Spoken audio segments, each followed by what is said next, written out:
already burned off a good bit. Mm-hmm. It's much better. All right, I hadn't took a sip yet. Cheers. All right, let's see. It's a hand-picked bullet.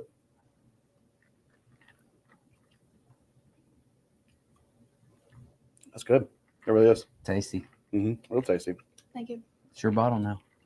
Thank you. You're Can't. welcome. I'm not gonna say it's gonna last forever, but I don't care if it lasts the night. well, that was like one of the biggest things is I know everything's like a trend, but spirits are there to be shared. Correct. Like they really are. I mean, You're already losing that trend of like bourbon is starting to wane some as far as the people coming in every single day asking for Blanton's and Eagle Rare, that kind of stuff. I think a lot of people, they got tired of it, or they tired of hunting, or they realized, okay, I've got some. so Granddad 1414 is where I'm at right now. Absolutely. It's my baby right now. That's what we tell one of almost our everyone. favorites. Like it's going to be better than 99% of the stuff you're chasing.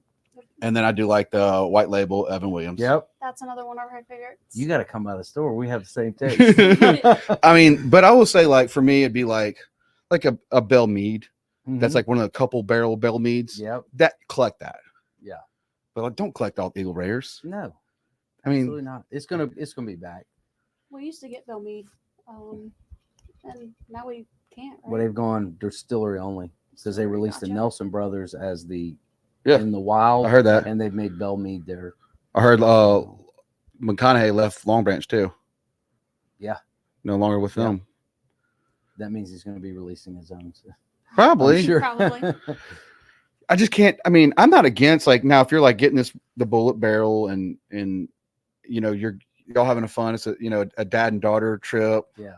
Number one, owning a liquor store, I wouldn't do it. Yeah. Let's just be honest. I don't recommend it. It's a lot of work. Because what y'all are open from 10 to we do 9 or 10? We do 10 to 9 Monday through Thursday, and then 10 to 10 on Friday and Saturday. Stocking that much. I mean, stocking the shelves is, impressive. Yeah. Well, we're psychopaths. Yeah. When it comes to that, if you come in our store, Back a lot to of the people be like, thing. y'all don't. Your shelves are always pulled forward, and do you not sell much? What? So we sell a lot. We just when a bottle leaves, we have a game to try and replace it before they check out. Jesse said you just always walk around with a dolly. Yeah. Every time he's like, Jesus Christ. If you ever stop, you're just running back and forth with a dolly. Well, we have to. Like, that's the thing. We don't wait. Like, most places you would, even when I was in high school, I worked at Kmart. And at the end of the night, you'd have to stop. You gotta bring it up just a little bit more. I could tell right now. Oh, I'm sorry. Yeah. We good? Yeah. But at the end of the night, we'd have to stop. Now we don't wait. Like as we're going, unless it's a holiday or something crazy, it's like if that bottle leaves that shelf, fill it or pull it forward. Yeah. Yeah. And so I'm constantly making lists. Like when we're down to 2 bottles, go next door and get back up. It's definitely a teamwork. Oh yeah. Effort, 100%. Y'all need to do like a sitcom. All right, I'm about to run this ad, guys. So the first ad is for Carter's Champions. That is we did the Boobies and Blues. That's already gone. I just didn't feel like make another commercial for this. No offense to you guys. But after that, the Pink Dress Run is October 19th, and we'll get into the show. We have Canal Spirit and Wines. Canal Wine Spirits. Dyslexic a little bit. Yeah. It's a bad ad. No, well, he's always donated money to us for a long time. Boobies and Blues, September 28th. Ground Zero Biloxi. Get tickets at groundzerobiloxi.com or carterschampions.com. You don't want to miss this event. 2024 Pink Dress Run, October 19th. Sign up at pinkdressrun.com or carterschampions.com. All money raised from our events go to Memorial Hospital Foundation. We've raised over $400,000 to help fight breast cancer right here on the Mississippi Gulf Coast. Come out and have a good time. If you don't want to make it out, donate. There's a link on our website. Go to carterschampions.com or pinkdressrun.com. Can't wait to see you there. We offer home, auto, commercial, builders, lips, and life insurance. Oliver's Guide. Oliver Shots Insurance.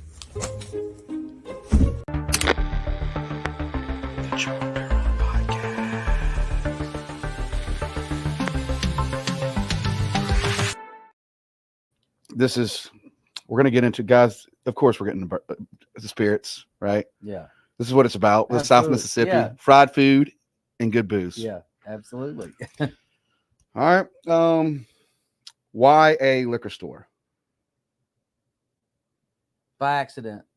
Not by accident. I won't say by accident. So I used to own a gas station.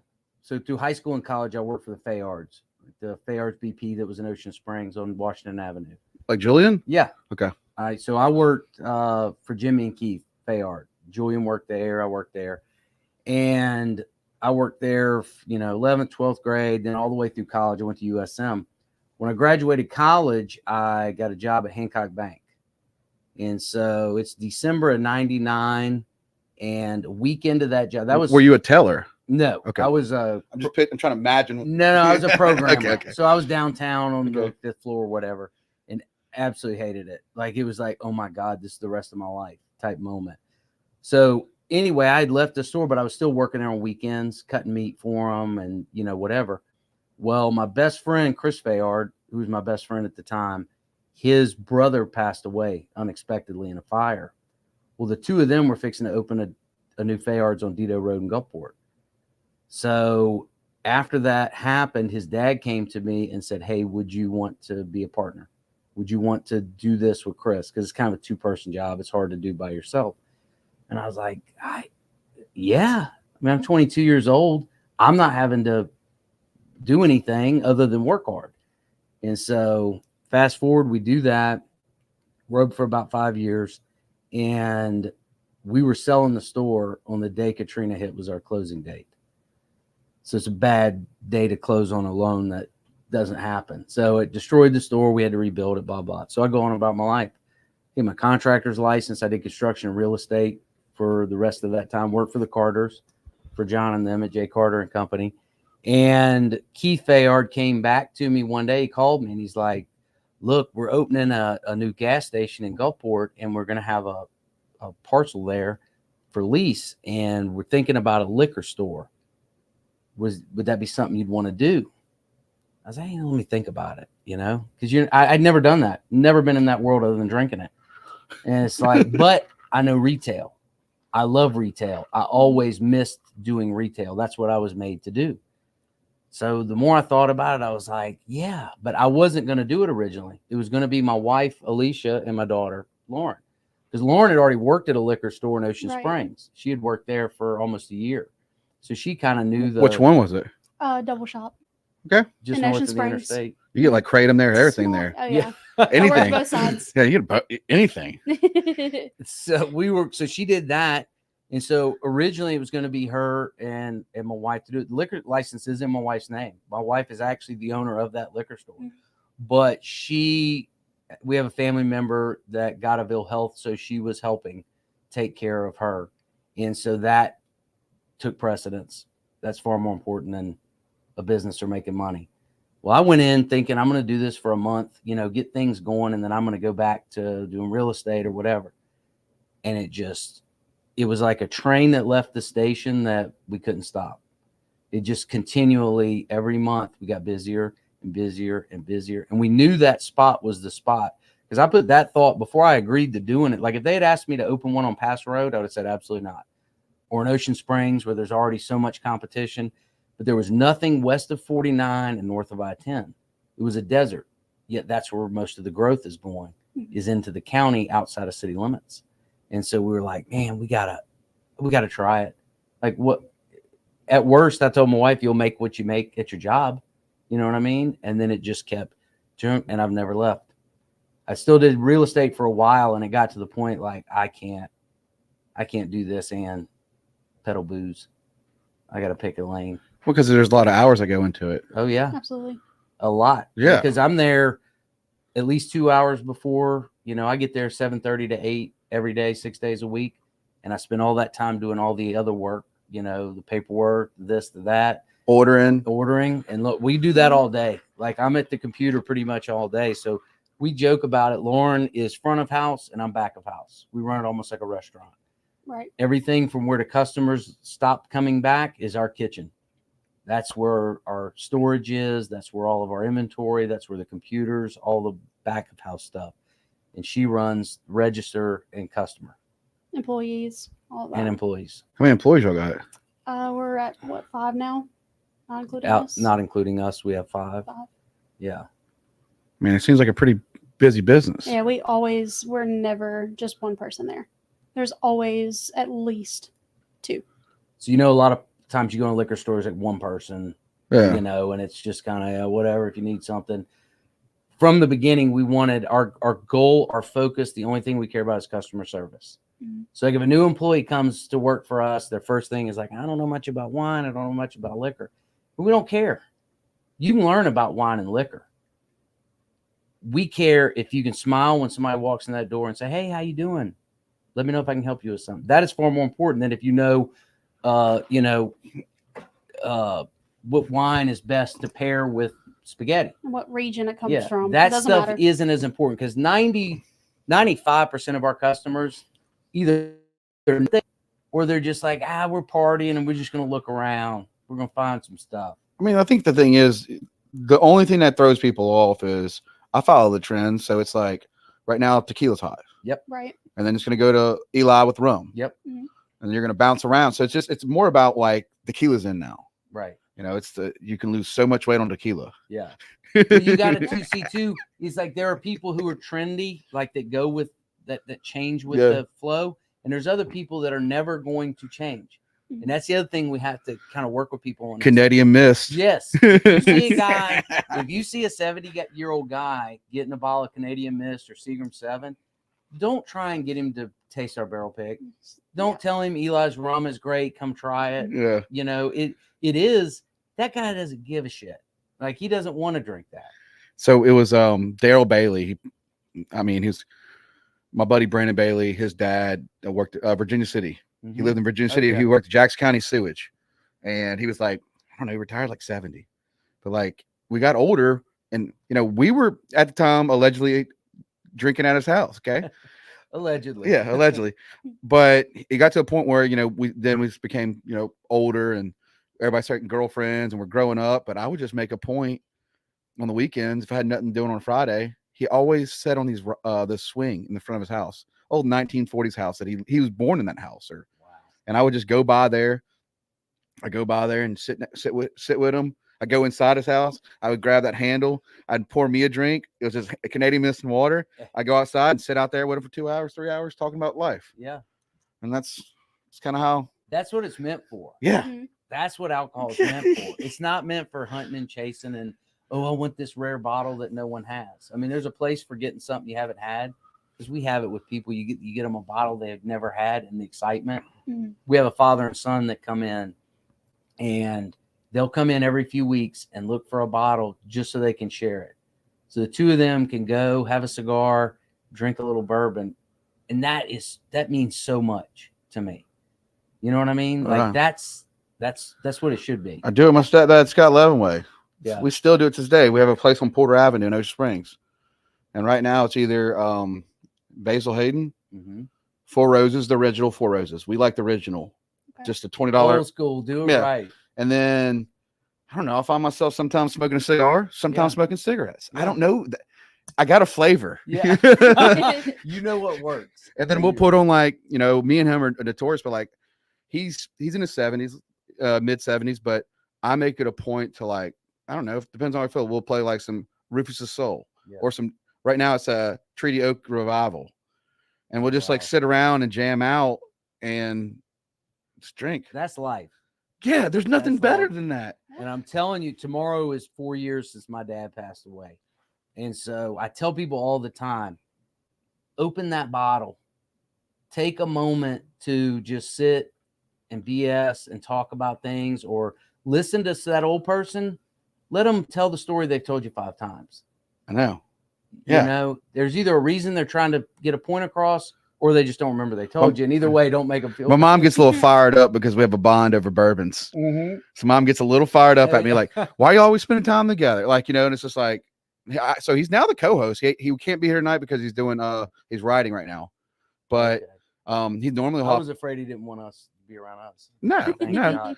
I think it's just because he still works. So it's Oh, like, yeah. hey, I got stuff to do. I got a right. Yeah. I love you. Don't be mad at me. I'm like, dude, I don't care. Come and go. Like, yeah. you know, but I tell him all the time, it's like, what do you like doing? It's like, yeah, I enjoy, well, I also like grilling out and getting food. Mm-hmm. So there's nothing like getting you like a Bloody Mary on a Saturday. Like, think about it. Yes. Like, it's a Saturday. It's got that 70 degrees. Yes. Perfect. I got 3 things I love, and that is food, drink, and conversation. Those are the 3 most important things to me. I tell people all the time, like, you can go eat at Waffle House with somebody you love or that you care about, that you really want to talk to, and you're going to have a lot more fun than you will at the nicest restaurant on the coast with somebody you don't like. It's true. Absolutely. I guarantee you, every single time. Same with whiskey. You'd rather have Canadian Mist with some cool old guy than you would 30-year Scotch with an asshole. I mean, I just don't want to. I don't want black label Evan Williams. Yeah.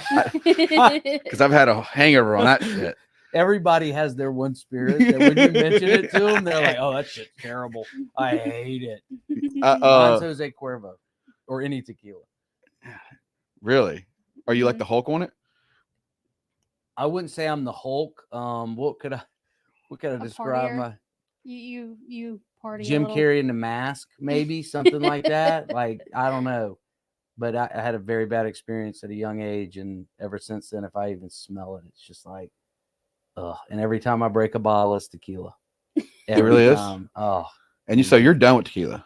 Oh yeah. I don't even drink a margarita at all. I don't like you. Customers will come in and they're like, "What tequila would you recommend?" I was like, "None of them. I'll get you a good bourbon, but I." There's a few of them I've gotten him to try, and he's like, "Okay," but he wouldn't sit down and drink it. El Mayor. Just like, El Mayor. I love it. No, El Mayor for sure. I tasted one today with a rep. Cosmos. It's in a ceramic bottle. Oh, Special K said, Greg. What's up, Special K? So Ashley Sargent. Yep. She says, "Hey, Greg. Hey, Lauren." And that is why we only do business with y'all. Oh, Michelle, I don't know, might be like Burnham, like Jason Bourne. Yes. Mm-hmm. Okay. Not good. What's up, Michelle? My booze. I hope you don't mind me moving in on that. No, you don't care. Help me pronounce stuff. I really mess up names. Lauren Hoffmann with 2 F's, 2 N's. Yeah. Jessica, is that Melton? Yeah. What is happening? I love Lauren and the entire family. Y'all got a lot of love. Look at this. We got great people. That's all. All great but like people. for me, that's like when you sit in a situation where this one night we cranked the podcast up live, and I poured a drink. My stepdad was sitting over there. He didn't want to be on camera at the time, and we sit there and just get lost in a conversation. Forgot the show's on. You were just having good conversation. Yeah, and we had like 1,600 like in an hour, just people pouring in. They're like, and all we're doing is sitting there and talking about like boats and life, and it's like that's what people want to hear about. Yeah, you know what I mean. Like they don't want you being stuffy or scripted or anything. You don't always want to. You want to share your losses as much as you share your wins. Yes, and that's something I try to bring with the shows. Like that. I know people have keynotes, but I just suck at it. Yeah. It works better just doing it all on the cuff. Yeah.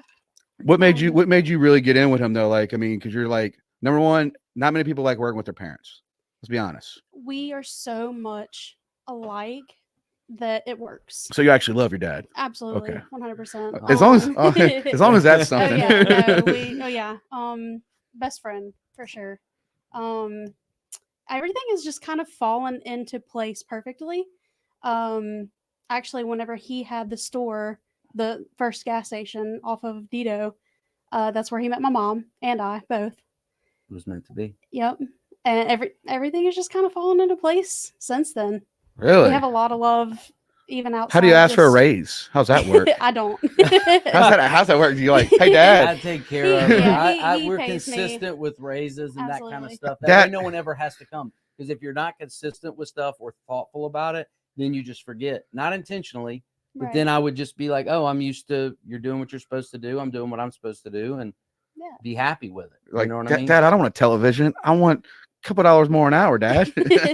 Well, like I said, like he does. He takes care of me. He takes care of everyone, but that's another reason why we get so much love, because we take care of everybody as long as they stay loyal. And that's how you kind of draw out the good people in life. Yeah. As long In as I every don't see situation. you walking out of another liquor store, then I'm. I mean, I was thinking the day, Sunday, Cam behind Chandelier has a little spot, and we start cruising the coast. And we do. I've been going there 4 or 5 years now, but we had John playing. There's only a couple of us, and it was me, Cam, and Kane. All of us is drinking until the night came to an end. Oh, that's And awesome. like I was sitting there, I was like, man, I'm blessed. Like I have these really cool friends, and they're like my family. I mean, but they're in the same realm I am, and it's like being around each other's what matters. Absolutely. Yeah, That moment is more important than your life's got a bunch of big and bad moments, like like highs and lows, but it's usually that in between that matters. It's that little conversation, it's that sunset, it's that nice glass of wine, it's that whatever. Those little things added up, but yet they don't stand out. You know what I'm saying? Like most people get fixated on the really highs or the really lows. Like, oh man, I didn't get that job, or this girl left me, or whatever. And it's like you can either stay fixated on that, or you can say, let's go get a drink. yeah, yeah, but it's also being able to be yourself around your friends. Oh yeah, Like they're like most of my friends like fish, and I'm like no, but I'll eat your food. right. I mean, I think I'm gonna eventually get into it, but right now, no. Ain't nobody got time for that. But they don't care. They're more into, right now we're dropping a new hat. It's gonna be dropping soon, but this is gonna be a chandelier hit. Ah, okay. So I like that. But that's something I get to share with Cecil, Cam. I mean, I like Cam's mom better, Yeah. but they're all they're all good people. That's life. And I think once we start moving out of that, and that's why I get so upset about people when they talk about bourbons and drinking, I'm going to be a collector of this. And I'm like, I don't want you to be that person that's got 300 bottles and you're drinking, like you're just by yourself. Right. I agree. Go break that $200 bottle open. I remember I got a bottle of Sinatra Select, paid $200 for it. I know. And you're like, what? But I just got in a hot tub with that thing with my friends. And then we drank it with Coke. Drink it however you like. We have more say if you that all need the any time. more. What? It's less than 200. But but you know what I mean? oh though? yeah. People get so mad about it. You're like, well. Oh well. We I say did that that. one night with the damn one of our customers. We had just got Crown 18 year in, and I had a bottle, and I jokingly sent a picture to one of my friends, and it was Sprite Zero, that Crown 18, and a Yeti. I was like, "It's the best mixed drink I've ever had." And he's like, "You better not have." And I was like, "Ha ha ha." Well, I'd had a couple of cocktails, and I go in and make a cocktail. And I told my wife, I was like, "This is the best Sprite Zero and whiskey I've ever had." And damn if I didn't go in there and realize I'd mixed that Crown 18 year $150 bottle I'm mixing with Sprite Zero. But it was phenomenal. But So you do own a liquor store. I don't regret it now. But you do own a liquor store. Yeah. But we don't usually get the best stuff. I know, Does that make sense? But you're the one stocking the shelves, picking the boxes So I up. can get it whatever I damn want. Yeah. Spend about 2 hours stocking a shelf.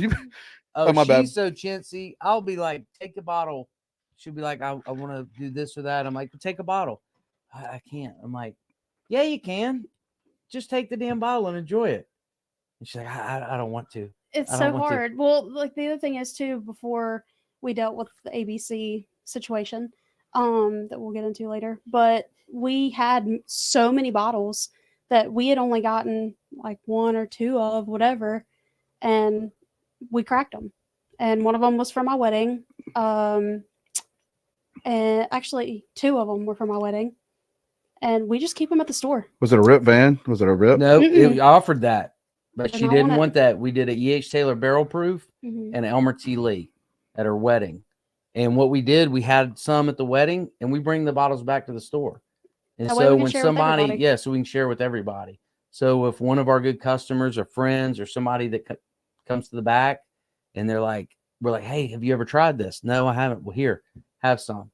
Then at Christmas, because people go looking for all this ultra allocated stuff Mhm. year round. Most of it comes out 1 week. every store in the state of Mississippi gets like BTAC, your Buffalo Trace Antique Collection, your George T. Stagg, Eagle Rare, 17, all that stuff comes out 1 week a year. One company, all different brands, one owner. Yeah, exactly. Yeah. Pretty much. And so, but people will come by. There was a guy today. Y'all have any George T. Stagg? I'm like, dude, we got one bottle in like 3 years, and I've never even seen you. And I don't mean that ugly, but you can either go to a store that's a museum that puts it up for $1,200 a bottle, right. or you're never gonna see it. And I don't mean that ugly, but it's just the way it is. I mean, some people want to flex. Yeah. Well, we opened it for Christmas. We did get one bottle. We opened it Christmas Day, enjoyed it together, and then we brought it and we keep it off to the side. It's still at the store. Yeah. Well, it's my stepdad. I mean, my stepdad's more or less gets me the nicer bottles because I'm stuck on like a old granddad. Yeah. I'm hooked. But don't you agree that stuff is as good as a lot of the things that you waited to try or that you hunted for or that you were, oh my gosh, I have one of these. One of the ones I really love is it's a Jim Beam single barrel, like it's in a teardrop bottle. Oh, okay. Yeah. It's one of my favorites, but I can never find it. We just got one in Winter Reserve. We haven't tried it yet. If you get the original single barrel, yeah, keep I'll it. let you know. No, I mean I'm saying also keep one for you just because you need to try it and you're like, oh damn. Oh yeah. Because I remember one night I took Stranahan's, Bell Mead, and Eagle Rare, a single barrel, and then I had that Jim Beam, and I mixed it up, and I just but I put it underneath. This is the stuff I do. Like if I get I have an alkaline machine and I also tested all the water. Okay. Oh. Shout out Marty Wilson. Do it right. But yeah, that was something that I really enjoy. Like I enjoy playing them kind of games. Like I mean, but gotta keep in mind this is when I was single too. Yeah. But like I'll just get away with a lot more stuff. It was a lot, yeah. Well, I used to go to Mazzano's and to be like, hey, fill my 200. I got $250 to spend. Yeah. Fill my box up. Yeah. I don't care. Fill it up. So we got some people in here home. We got thank you, Jessica. Love you too. I love my podcast too. Jared Seymour, if you like brown water banter. Yeah, what's up, Jared? He drinks. Me and him will drink bourbons together. I don't know. His co-host Joey Cates, I think he does more he's more into these types of drinks. Oh, is he a fruity drink guy? I don't know. Didn't know Joey was fun. into fruity drinks. All right, and then we got old Miss Williams here. Jesse, and they got a liquor store. Oh yeah, absolutely. High proof. Yes. Yeah, heard that's like a banger. Yep. Jesse's in here too. Love Sherry, Jesse. I was gonna say we love them. Well, they live right by you, and that's what he was saying. He was like, "Yeah, ask Greg about the dolly." Yeah. That's everyone knows that I'm the dolly guy, that I'm running back and forth all day. They one thing I'll say about them is how sweet that couple is. Oh, They are. Wow. They're very sweet. 100%. Like they are just really genuine. I think she cussed us at first. Not long after we've been we gotten to talk to each other and she was like, "Damn you!" And I was like, "What are you talking about?" She goes, "We wanted to open a liquor store up here, and we saw this was opening. We were like, son of a." Well, I mean, you gotta get to it. So I will say this: I will be having the KC Sill tournaments coming up, and I will be having Mr. Doug Sill Wednesday. Right. That's awesome. So I've never done a Wednesday podcast. I was filling them in for Jesse, and but I'm doing a Wednesday night. I've never done a Wednesday night podcast. Oh wow! But I'm just filling it in. He said I can do it. So I've never met Mr. Doug. He called in on the show. I fell in love with that. How he felt about his son, and I'm like, you want to come on? Because also this the fishing tournament's in November. Yeah. Hold on, let me grab a fly real quick. Hold this real quick. Let me put my bourbon. So you can. I love this. All right, so you can do the November 2nd, Captain Alice. Here's your shirt right here. Oh my gosh. All right. Can you see it in the screen? Can you see it in the screen, Greg? Yep. Okay. November 2nd, we got case. Hey, this is a good thing. Lyman's out there. I love that. I Absolutely. love people that love people. 100%. We're a proud sponsor of that. Okay. Okay. Well, I'm going to support this thing. But yeah, yeah, they've done that. I don't know how long they've done it. I mean, since they've come to us. I mean, some of the stuff we support, like y'all's thing, it's like that all came about from Hugh. Came to us like year one and was like, "Hey, would y'all want to do this?" and I knew John, so of course it was something we wanted to do. I hadn't met you before at that time, but we're like, that's a really great cause. I mean, it's just going to the hospital. Yeah. I'm just trying so hard. I was emailing on the day. I'm trying this year, and if I fail, it's going to really bother me. But like, I'm trying to get mammograms at the run. Like when I'm on stage, thanking everybody, thanking our Like live mammograms. Yeah, be like, hey, walk over there. You want to get checked out? Walk over there. They're trying. I mean, I can't. That'd be great. I think that'd be different for us. Yes. Makes you stand out. Anything you can do to raise money. There's just a lot of people are sick. Yes. Like there is like, and plus one of my favorite movies, Robin Hood with Kevin Costner. So we get a little, little Ryan Adams in there. Yeah. I love it. Oh, Ron McClellan, Sully's dude. Oh, we love him. now too. we love him. Whew. Boy, there's some bangers in this. I know. We went to crowd tonight. Andrew Lowens. Andrew. Yeah. We went to Sully's and I got that. Is it a Philly cheesesteak or one of their sandwiches? I think it's a Philly. I think it's a steak. Cheesesteak, maybe. No. Is Never it? had anything bad there? Huh? I've never had. No, I'm thinking it's one sandwich. I don't remember. Except the hamburger's a fire, but I had this one sandwich. I think it was a cheesesteak. Out of this world. Really. Like, dude, I just was like, I left there. You know when you eat like a sandwich? Yeah. Remember when like Quiznos was like real good? Oh yeah, yeah. And yeah. you eat Quiznos Yeah. and you leave, you're like, should I turn around and go get another one? I can't replicate that. I can't remake that at home. Yes. Yeah, I was like, shit. I drove, I got my truck. I got to like Pass Road, and I was like, should I turn Another around and get another one? Speaking of Brian, if they do another one, we went. Me, Lauren, and Alicia, my wife, went to Sully's. Did a bourbon dinner with Heaven's Door.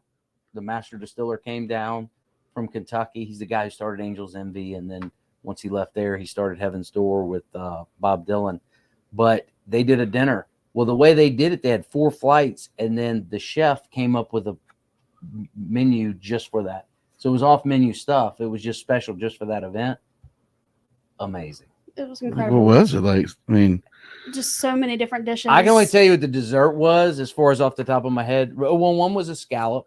Mhm. So it started with like a seared scallop, but it's one of those menus. It's not just a seared scallop. It's like on something with a thing on it. You know what I'm talking about? How they It do looked it. Yeah. fancy. It was like Yeah, a it was fancy- it's like when somebody does a gourmet. Wellington. Yes, Right. it's Okay. like a fancy. Okay. But it had a butterscotch creme brulee For the dessert. that It was with the rye. I think it was paired with the rye. It was, It was magic. amazing. It was magic. I've never been to I'm a getting pairing. excited thinking about I've it. never been to a pairing. Oh, you need to. I have been to a We're pairing. doing one in October 20th. I'm kind of the not- one that sneaks outside and smokes a left-handed cigarette. You can do that. No one cares. I know. Who cares? Everybody, you ought to smell our store. Everybody that walks in, we're spraying spray half the day. No, hold on. So there's keep it up, Greg. It's a Boopies. Supportive. I was with Boopie Sunday. That's what I'm saying. You're part of that kind of crew, like We know just a it. sweetheart. Yeah, And a lot of great people. He's got one of the best. Him and his wife have one of the coolest Jeeps. You seen it? I haven't. It's like a rat ride, slammed to the ground. It's That's just cool. yeah, it's Oh, a military. wow. It's cool. So it is. Brian said we do have the Knock You Silly Philly. That Look is at it. that. Yep. There That you is- go. Next time, bring us mine. It's a lunchbox. Yes, exactly. Put a little ice pack in I there. want another one. I want one to go. To go, yes. I love But it. you know when you make food like that, where it's like you said, I've never had anything bad from that place, but it's like when I had that Philly, I was like It was magical. I've been thinking about it like every week. I love that. That's how it should be done. Because now you go to so many places and it's a letdown. Hmm. Yeah, that's true. I mean, really, and it's not even somebody's fault. I mean, I tell people all the time, it's like, oh, this place went up on the prices. It's like, yeah, everything in the world went up. You think your eggs and milk at Walmart goes up? You think they don't go up for everybody else? And their cost of labor and their this, and then their pool of labor may not be as good as it used to be. Because now there's so many restaurants. but they all around the got 30 apps and they subscribe to them. Oh shit! I love it. It's true, right? I mean, Mhm. everybody's got like 30 apps. Yes. Like I started hating Amazon because of Emily. Love you, babe. Yeah. But like shit. Oh yeah. We have the same account, so it's under my name. I always had Amazon. And it's not like big stuff. It's just like Oh, it's those little packages, just yeah. nonsense. I trip on them and stuff. Yeah. but you get excited because you think it's one's for you because it's And got your it's name. never- It's never. Every Ah. day I come home, it's like Mom. Christmas, and then I'm like, oh, Yeah, it's like not some. mine. It's like you'll get some like sometimes you'll get cobwebs during Christmas. You'll Yeah. get like these little glass ornaments that she Oh, can yeah. style herself. And it's like, so when I order stuff, I'll order like 90s nostalgia candies. Oh, Yeah. So before we I leave, like it. there's some blue raspberry and black cherries, a couple left. oh, Yeah. look at that. But that's love just that. stuff. But that's just me going like, it's like 10 o'clock, 11 o'clock tonight. And I'm like, can't stop watching Munchies on YouTube. yeah. I'm like, like I've been trying to. Well, Frito-Lay barbecue sunflower seeds are my favorite. Okay. Me and Josh Workman have paid up to $4 a pack because I've ordered them online. Remember the like the Oh, yeah. Butler's Josh, we love them, and I'll order. Hey, if you like it, get it. No, It doesn't matter. You don't like the bigs? no, Sunflower dude, seeds? no, Even like their dill pickle? no, Really? no. Old Bay, no. You're an old school. Like I like my Frito-Lay barbecue. I don't like the long ones either. Like the mid. You like the I get 59-cent a pack, 2 for $1. Those undercut potatoes that are nice and small. You're gonna get about 10% of the bag where it's bad. Oh yeah, It's but like- the other 90s worth it. I love it. That's who just said. Lauren's greatest grab and go for a hangover is the one with the prickly pear vodka, I didn't bring that one. Damn it. Moscato, and Sprite. Mhm. All right, you know what? Since they're asking for this, guys. All right, Lauren's about Let's to. do it. They're pulling it out. Yeah, They're pulling it out. we got him right here. We got him right here. She's taking over the show. Oh no. So I don't even know what originally caused us to even want to do this. I'm your Vanna White. Other than And I know why we started when the week that we said okay go, but prior to that we had talked about it for I one thing. think it was mainly that I just compare things with whatever. And it's just off of memory usually. So example, even with this one, a lot of people ask me, a lot of people ask me like, why did you like, how'd you even come up with that? Like, why did you Baja put Blaster. those together? And it just works. I don't know how it works. It just works. It usually starts with it depends. Some of these she just like a mad wizard comes up with out of nothing. That's one of them. But that one too, we saw it at Sam's or wherever. We saw, Mhm. they have Baja Blast in the can now. And it was like, because we have to be very specific. People a lot of times will ask, why don't you do this? Why don't you do that? Mhm. If it's not available in a 50 milliliter from the state of Mississippi, we can't really do a grab and go with it. Like we Right. can't add grenadine, we can't add triple sec because we don't have them in smalls. But same with that kind of stuff. We can't. It doesn't matter if it comes in a 2 liter. We're not doing it as a grab and go. It's got to come in a can Right. or a small bottle. Do you know how many drunk Taco Bell nights Emily's brought me to where I'm spending $35-$40 Taco Bell and I got to get a Baja Blast, and when they're out, Oh, I'm depressed. and I if you bet. could have had it with a nice treat. But so anyway, we got that, and then Lauren was like, her brain just starts thinking. She said, I think It would be good with This, this and this and this, this. And it does. It just works. But I was doing that with even bigger bottles because, you know, we used to be able to try things in as far as with the reps.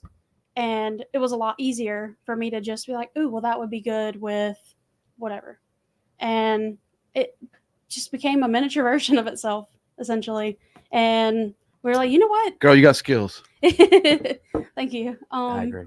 But it did, and it just exploded. We decided to start filming. The and- impetus of it, though, so like we had been doing, like she would make these cocktails just Am I for still on us. screen or no? Yeah, back of your head, How about now? your eyes. I can see you from right here. Okay. Yeah, now I can get half your beard. I'm gonna stool in real quick. Let's get right here. How about, hold on a second. Give me a stool and I'll get in there. Oh, go get it. Right here. A stool. But so she would do all these drinks and stuff and different things. Well, we had seen this stuff. There's other places that had done it around the country on TikTok or Usually whatever. they're further north. And we had a customer who was like, I wish y'all would do these little bags with a cup of ice, blah, blah, blah.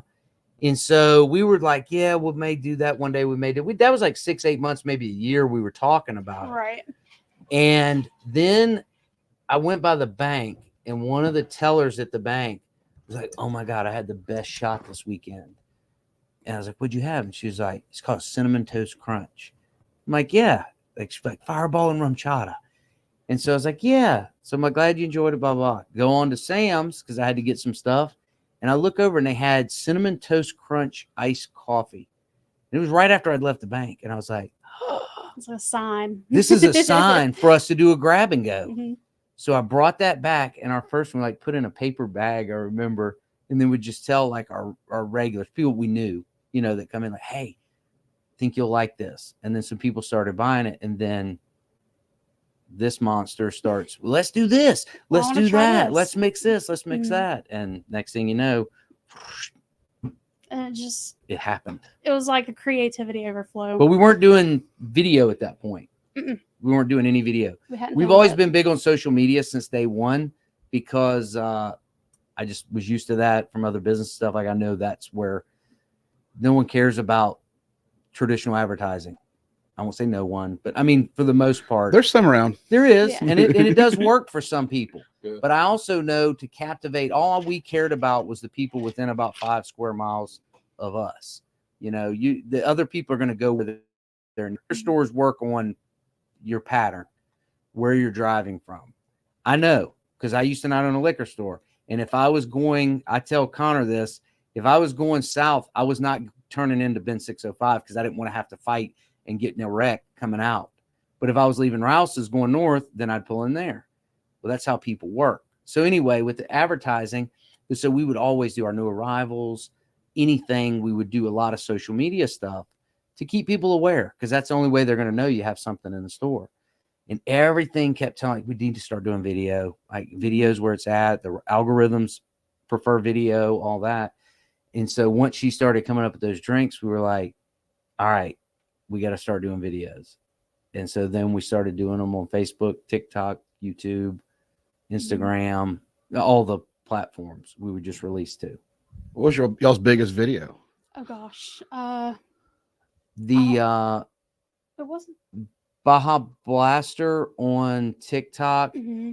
And believe it or not, I think that no, it was Peanut Butter Cup. I know. I don't have it here. That's the one that went viral on Facebook, I I believe. know the candy apple was another. We've had a one couple that went. Because some videos it's crazy because some you'll post and it's got like 4,000 views, and then you post another one, it gets over 1 million views, and the other one with 4,000 you're more proud of. You're like, oh, we nailed that. It's a better drink. It's a better video, and it's just they don't care. But what I learned is it's all about the comments. I think It's all about engagement. first. If one, you do something that causes either outrage or not that you would want to cause outrage, but the more people comment and share and make, you know, the more it's going to feed it to the algorithm.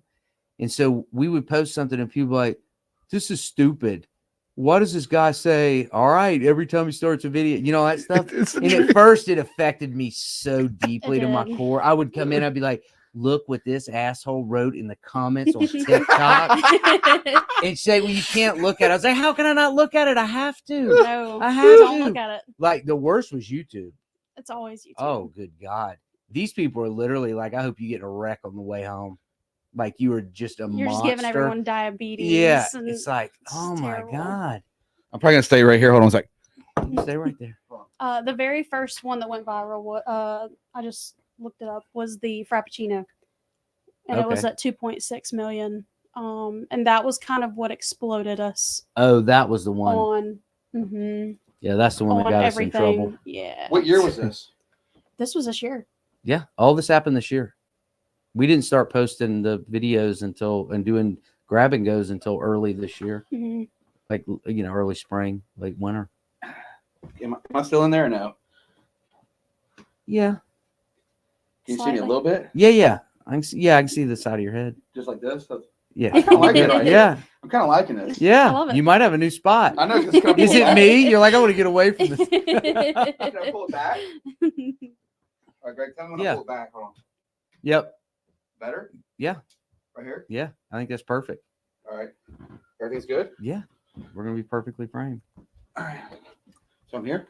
Oh yeah, It's a new spot. yeah. You're in the. I love it. Absolutely love it. We're doing a live show. Innovating on the fly. There's comments there, probably. I don't know. Might have to read the comments though until I figure that one out. Oh, let me see. Move it more your way now. Wait, now I've got to take over your spot. We're just I've got you. Okay. I'll make sure things tested. Yeah, I was gonna say, make sure nothing came unplugged. Oh. Oh, Jesse said can't hide that big head, Jordan. Oh, come on, Jesse.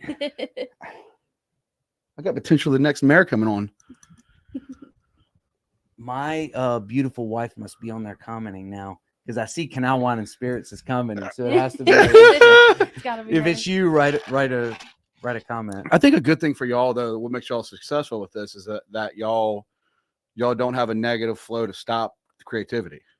Right. I would believe that once you do that, like once you have the negative flow of marketing, you're never gonna succeed. Like I learned that when I was doing Ray Brand. Yeah. I was doing their car commercials. I just go up and be like, grab me one of the sales guys and just like, we need to sell some cars. Tell them who you are. Tell them to come see me. Right. And then it got caught on too. Absolutely. It's just Most people feel uncomfortable. Like they don't want to. Most people are self-conscious about video and stuff like that. My voice, my whatever. My thing is, do you think the people who are following you that care about your business care if your hair isn't perfect or your makeup isn't perfect? Of course they don't. They wouldn't. They don't care when they come in your store or when they come in your car dealership or whatever. Right. They want authenticity. They want the real you. I see people all the time trying to do videos and do all this stuff. I'm like, that's not who they are. They're fake. It's a big problem with social media is that everyone's living, not everyone, but a lot of people get caught up in presenting an image of what they're not. Well, it's no different than a business. If you're a business, you present the image you are. If you're funky, be funky on your social media. If you're serious, I mean, if you're a funeral home, you can't really get all a little too wild and crazy. come on now, a little bit. Let your Every now soul and then. glow. Every now Let your and soul then. glow. But you can't be quite as much fun as a liquor store. Your Right. TikToks aren't going to be making grab. If I had a funeral store like business, I Oh, would it be would coming be- out of a casket. yeah, I'd be coming like just like Ready Player One. I'd be coming straight out of the casket. Right. you're like, That's all right, you. we're going Yeah. live. So- Me preparing this body for the funeral tomorrow. But I would do the Undertaker. I would just like Yeah. lift up, turn, do the neck turn, like 12 months plan. I love it. I'd pitch finance and be Yeah. like, 18 months, you can have this. Have you thought about pre-planning your funeral? Oh, dude, I've already been making ads for so the funeral for my insurance, life insurance, Uh-huh. and I can sell you funeral insurance. Oh, okay. Oh, So- it's gonna happen. Yeah. I've been looking Now at. you can make it fun. Yeah, But if you're a real funeral home, I mean, people that are going after certain things, you know your market, you know who you're Yeah. going to. Well, we know that our market is people who like to have fun and drink alcohol. But The we problem also kind of is- set it that way. Yeah. Like that's what we wanted. That's kind of what we built it around because that's just the vibe that we are in real life. If you So- come in, even when we started the store, even when we were designing it in the beginning, we wanted light coming in. Mhm. We wanted the walls to be a light color. We wanted light. We wanted bright because we were tired of places that you felt like you were doing something wrong going in. It's dirty. You know how some liquor stores have that feeling of like, oh, like it's an old peep show or something. We wanted you to feel like you were coming into somewhere fun and you could do whatever, And you're have. welcome. Yes, like you're the one that has not the 1-ply paper towels, but you have the 4-ply. exactly. Exactly. Okay, okay. You exceed expectations at every level. It's like when you go eat some wings and you only get that 1-ply. You're like, come on, I don't want the brown paper You're anymore. like, these Exactly. folks are saving 5 cents on a roll to ruin my experience. It's like, no. But I firmly Exactly. believe in that. Yeah. Everything matters. It matters to me. And they probably think I'm a psycho. Well, she doesn't because she's one too. But the other employees, I'm sure when they come to work for us are not used to that. So they're like, Jesus Christ, you're a little obsessed with getting bottles on the shelf or us saying hello to every person that comes in the door or us knowing their names But or whatever. this is y'all's. I mean, yes, it's a business, but it's what feeds y'all. right. You know, Right. either you're gonna enjoy it or don't enjoy it. Like, Yes. And what's so funny is each of our employees that we have, they're kind of closed off at first. And once they realize that we are just genuinely authentically that, they don't want to leave. And I mean, we're blessed enough, that we have that. Oh, yeah. Because they genuinely care. Do y'all have like titles though, like labels and stuff? Like, are you like just like No. owner? Yes Are and you? no, I guess. Are you the dolly guy? Yeah, dolly guy. Greg Moore, the dolly guy. She's the dolly driver. I'm the CDD. But like, I guess everyone knows that I'm, I guess, the manager, because they come to me with things, but they also do with. There's no chain of command, I guess. On to a a certain daily extent. basis, if you wanted to put a title on it, is I would be like a CEO and Lauren would be the COO, or I'm the general manager of the team and Lauren's the head coach. Does that make Right. sense? Are you allowed to? So, are you allowed to? Let's say there's a good deal coming. Mhm. Are you like and you, say your dad's out with your mom? They're just handling stuff, Mhm. and you are you allowed to buy a couple cases? Or you mark these cases, and Absolutely. he won't say nothing to you. He trusts She you. can buy You trust anything. me. Yeah, that's fine. That's what makes it go around, Yep. because in situations you could be saving. Look, I mean, it's a liquor store, Yeah, so you got that window. So if you get a discount, right. Absolutely. It's I mean, as we had to simple. do it this weekend. If anything, it's the opposite. She's more conservative than I am Mhm. on that kind of stuff. I'm the type that's more like, yeah. We got to But- order 10 yeah. cases, and I'm like, 5 is fine. It's fine. And then We'll we go from sell the there. 10 cases and Depending you on know. what it is, of course. but it's one of those things that when you do something all day every day, you feel like you kind of know Mhm. what to do.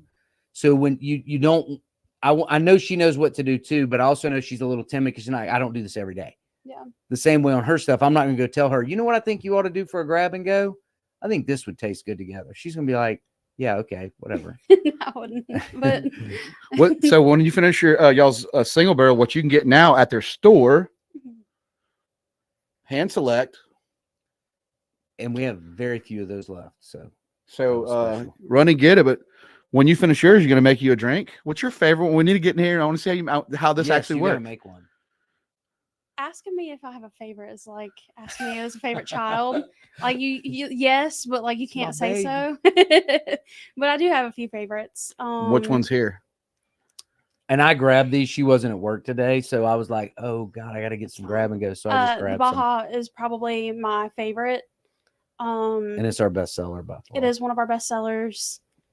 This one is also a really good one too, though.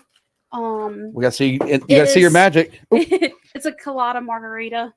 It's kind of the best of both worlds. You got the You're going with the one you love the most, girl, because me and him are on this bourbon right Who here. that, J. do- Sarge? I'll end up doing probably the Baja Okay, since you already have okay. it open. So- The other one, that's the last cinnamon toast crunch we have in the store. Oh. That You is can just the take that last- home with you, Okay. though. No, Oh, man. I was leaving these for you. Yeah. Oh. No, You're a these are mixed drink gifts. person? These are gifts. Take Well, it. they're gonna be good gifts too for people that come on. Absolutely. Maybe future Mayor Doug. Who knows? No, yeah, y'all have it on. I don't. Yeah, those are for you. I do like the concept though, because it's outside the box. I'm an outside the box type person. Well, the big thing is Same. people don't know.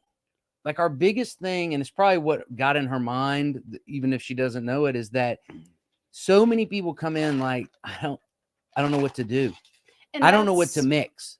That's what I was saying originally, kind of kicked it off, because whenever we get anything new, I'm like, that would be great with this or this or this.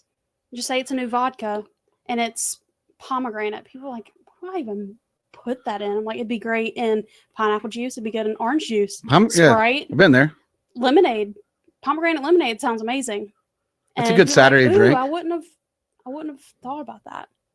So I just started making miniature versions. I think I'm just more about, for me, I'm more open to things. I'm the guy that's never told anybody how to cut. Like, I don't go cut my hair this way. I'm like, just cut my Right. hair, please. Yes. Dream. Yeah. Whatever. Cut my hair. My hair I is love your that. palette. I just got a haircut at Sears at the mall. We spent a day at the mall with my son, and me and him both got haircuts. Met this lady. I probably try to get her on the show, but she's been cutting hair for 35 years. I didn't even know Oh. Sears did haircuts. Not Sears, JCPenney's. Oh, sorry. Wait a minute. I'm sitting there. Wait, there's not even a Sears. No, but didn't JCPenney used to be Sears, like the brand, right? That's No. Kmart. Yeah, Okay. Kmart bought Sears. But this lady was so sweet in Edgewater, and she's like 35 years in the business. And she's like, wow. just a sweetheart. She lives right there on Pass Road and that trailer park right there in downtown. Yeah. Kind of closer to like the old Quiznos. Yes. That would be a good guess. I know. Yeah. That's where I'm going with it. I like that. Yeah, I'm thinking of a person that's been cutting hair 35 years and, pretty positive. And I think people that cut hair are like therapists. Yeah. I mean, 100%. I We I kind agree. of are too sometimes. Oh yeah. that's why I got Chris and Connor. We say that all the time that it is. Our back room half the time is like we call it the barber shop. Like people would just Yeah. come by just to talk, even if they're not buying anything. going for. That one's the colada margarita. So whenever you do it, dump everything in it, and then Greg, only kiss about- my ass. I like tequila. Do it. I want you to and enjoy then it. Do about half of the lime drink, but everything else. All right, I'm Do it. So tell him. So to tell him how that one came about. So we actually, I guess, provide the liquor for nonprofit Shut Cancer. Okay. And me being me, I come up with a new drink. Try to at Every least year. every single year. All right, this is pineapple juice. You've been there. Everybody's had Malibu in these before. You see me on an airplane. Love Malibu. Oh yeah. Ooh. Two. Coconut. Two Two of 1800 coconut. I'm getting lit tonight. Okay. So originally it was a colada margarito. So it was a pina colada, a margarita, and a mojito. But of course, with us being so limited with our 50 mils, And we I just can't turned do it- mint. yeah, We couldn't do mint. just no simple syrups or anything like that. So I just made a colada margarita. All right, you But told me still mint just as for a good. while. We can't do mint. Which one do we go first? I want to hear that story about mint. Well, we can't do any food product. Like we can't have any food. Can you explain? Like, I want to go into detail of like a little bit about that, how that works. So the main reason for the food thing is actually has to do with the law that why grocery stores can't carry wine and liquor. They have wording where you can't sell wine and liquor if food is sold there. They made an exception for margarita salt, but like we can't sell cocktail cherries, like the ones that go in an old fashioned or whatever.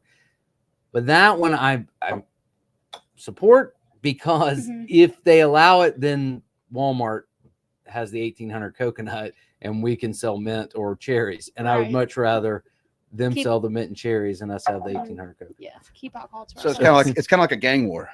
Yeah. Okay. pretty much. Pretty much, except we don't have as much firepower as Walmart and Costco.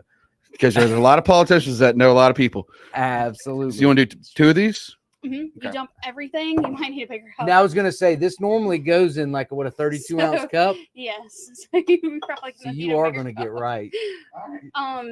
This is my first rodeo.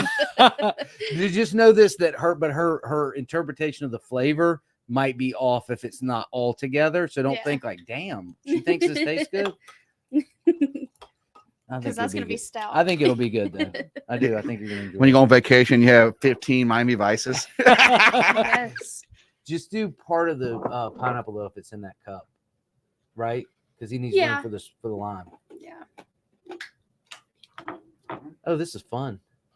I've never watched somebody make one like this. Don't worry about that. It's always me filming Lauren doing it. Also, local brewery, Lost Springs. Check out that episode. Had the boys on. All right. Make this super loud. You've had Matt Crittenden on, haven't you? Who? Matt Crittenden's No, Distillery. You haven't? I've reached out to him, and What? next, my favorite drink he did is the rye, and then the boys brought the Chris and Connor from 605 brought it was the Eli. Boo-ra-roo? Yeah. Yep. Yeah. We killed that. Oh, yeah. Well, we just did a barrel pick with him last week. Yeah. We've done 2 in the last 3 weeks with him, but Mhm. one we do with the AFGRAD unit out at the airport, the helicopter unit, Army unit. Yeah, well, get him on. You come on with him. Yeah. I mean, I'll see if we can get him. yeah. I mean, if He's he a doesn't great, come- he's he seems like a nice phenomenal guy, Phenomenal Super dude. sweet. He really is. but I actually buys bourbons. Okay, Okay. that's what I do. Buy Like, them. yeah, well, I'm gonna go ahead and I'll just say this, that one of the things that we're doing next year for your fundraising is that we're doing one for y'all and one for Shut Cancer, because both of our main cancer ones. We're doing a barrel pick with Matt, and we're doing pink wax. So we're gonna do a barrel pick, and every bit of the proceeds is gonna go to Carter's Champions on y'all's, and then on them on the other barrel. So you'll be going for a barrel picks. You'll be going out there for that if you'd like to join. Why don't you, for the Pink Dress Run, why don't you come out and get a vendor tent and just talk about your stuff at the run? Yeah, because it's too soon to right now. Oh, Like we don't have time to. I mean, honestly, okay. It's something we have to be planned for. Oh, Next and I add year this we're too, in. huh? Next year we're in. 100%. Well, we got our own weed now. I did not know that. Really? Yeah. Hold on.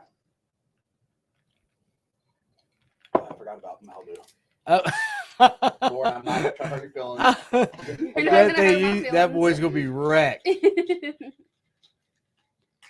No, I drink a lot of water before I came on. Okay. About a gallon. All right. Well, you're ready then. Yeah, I was prepared. So I had a you're peanut. I set. had a peanut butter and strawberry sandwich. I love it. I already knew. So there's a company called Con Life, the Turf Master family out of Moss Point. Mhm. So I had them on the podcast when I started my new show.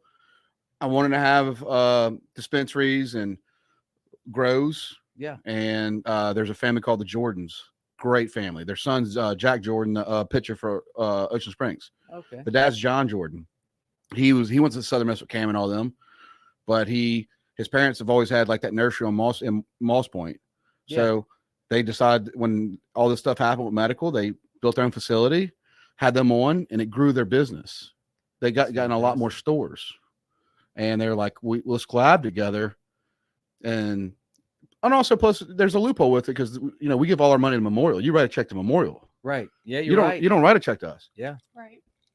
Well, we have a F cancer.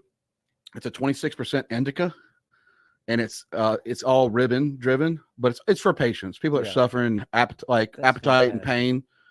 But yeah, it's something I'm proud of. It's like something I'm like, oh, I'm all in my like we raised $100,000 already, and I'm like, what can we do more?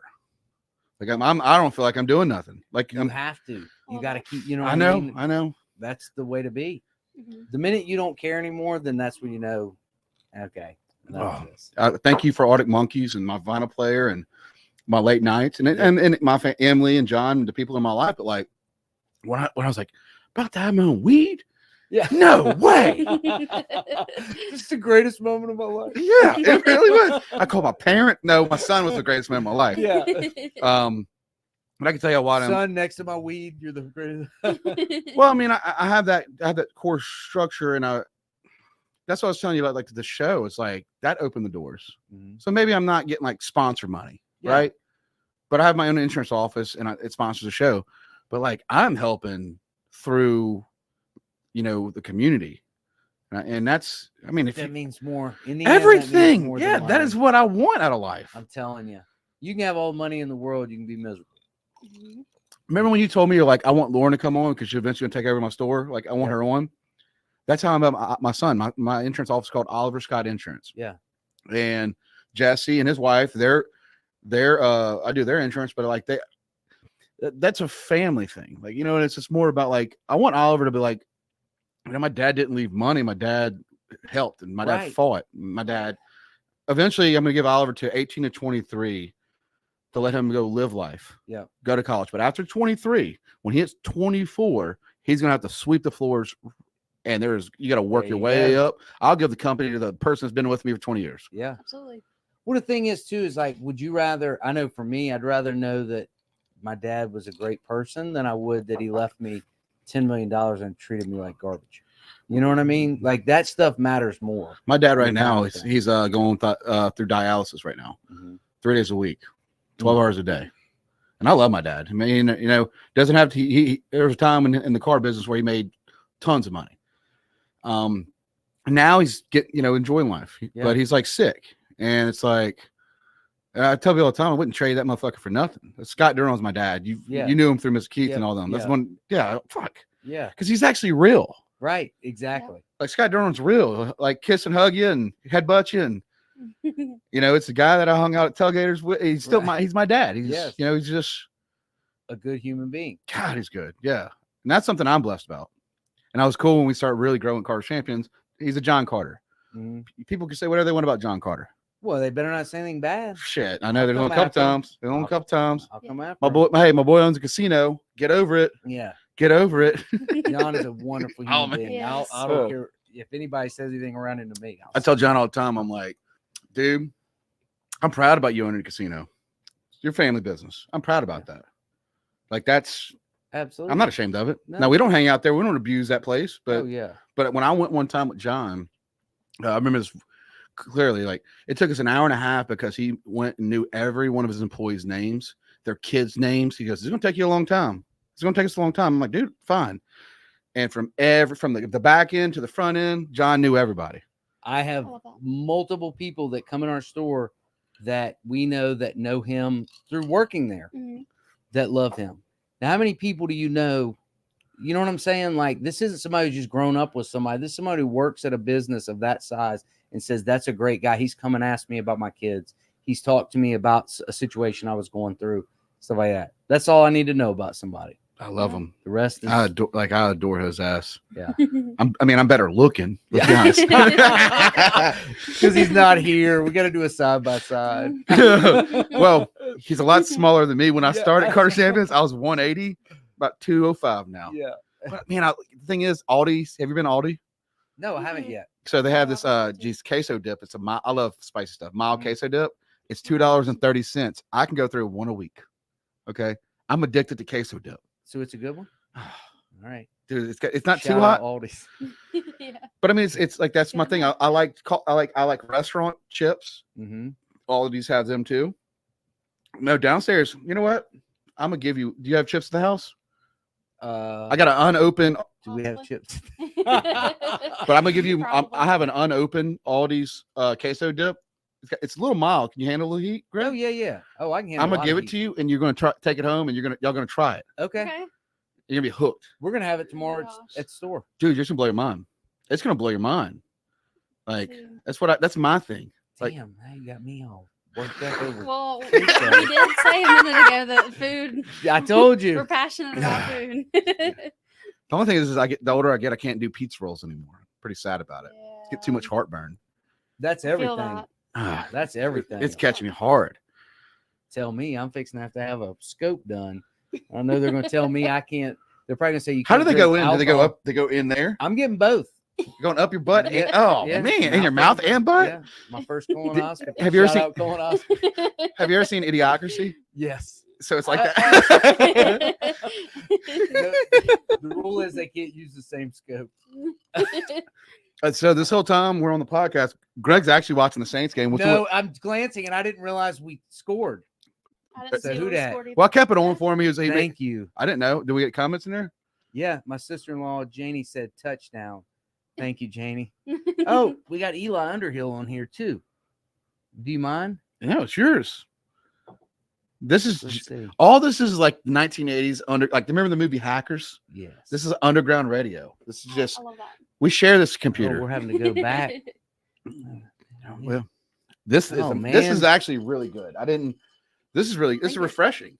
I don't know if you're weird about drinking after people, but you can 100% try this if you like. I only got herpes, girl.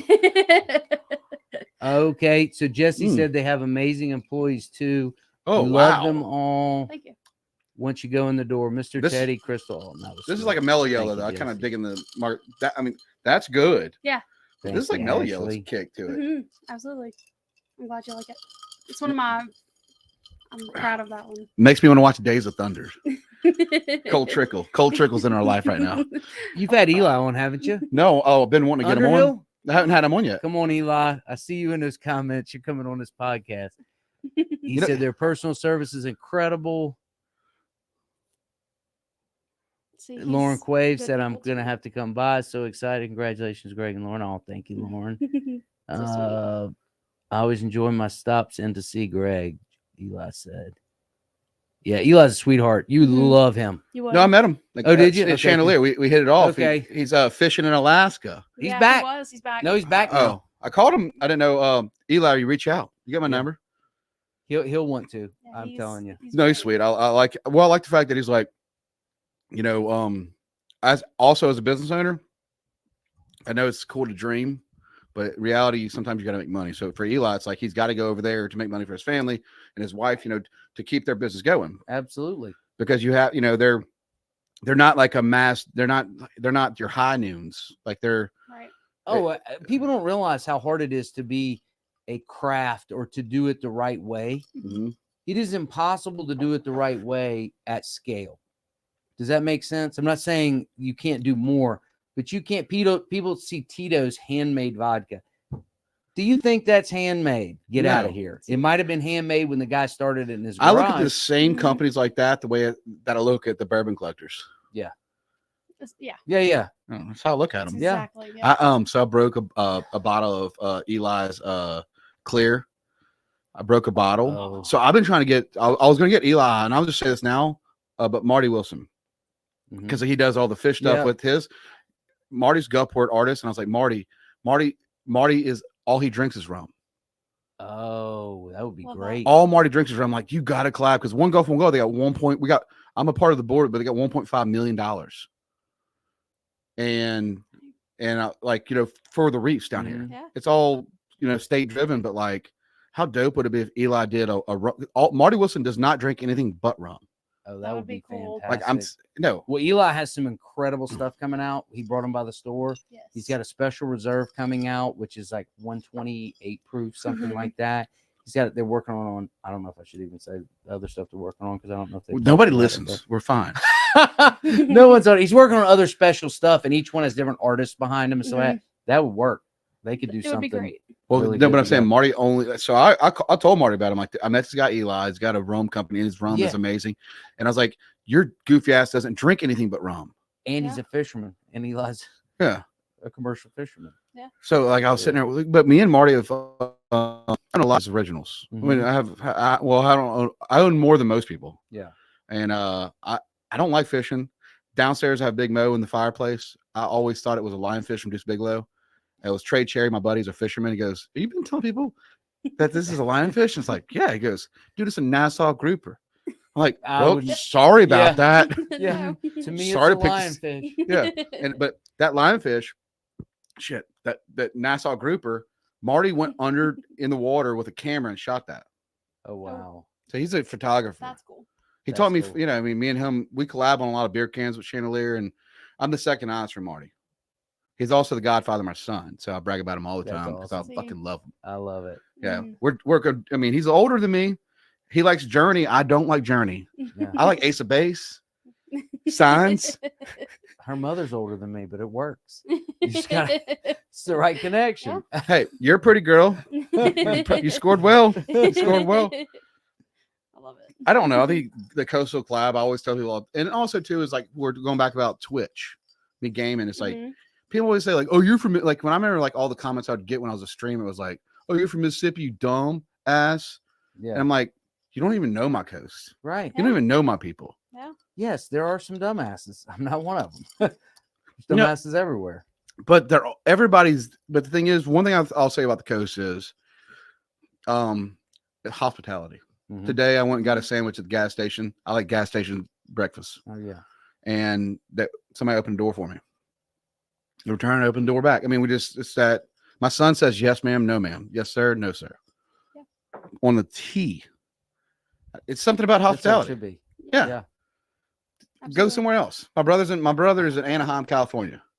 Good luck, Michael. Oh yeah. I'm still the golden child.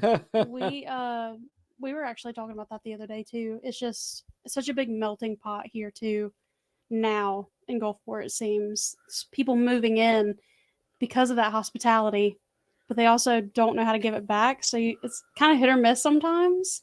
Yeah, we it's have just a lot. A it's lot of our customers are people that will be like, oh, they retired. They're tired of living in Ohio or Michigan or where they can't have the snow and all the BS. And they're like, so we came down here. And you're like, we have hurricanes, right? yeah. You're gonna miss snow one day when you have to deal with it. But it's true though. They had that a lot of people have come here from other places. One of our employees Mhm.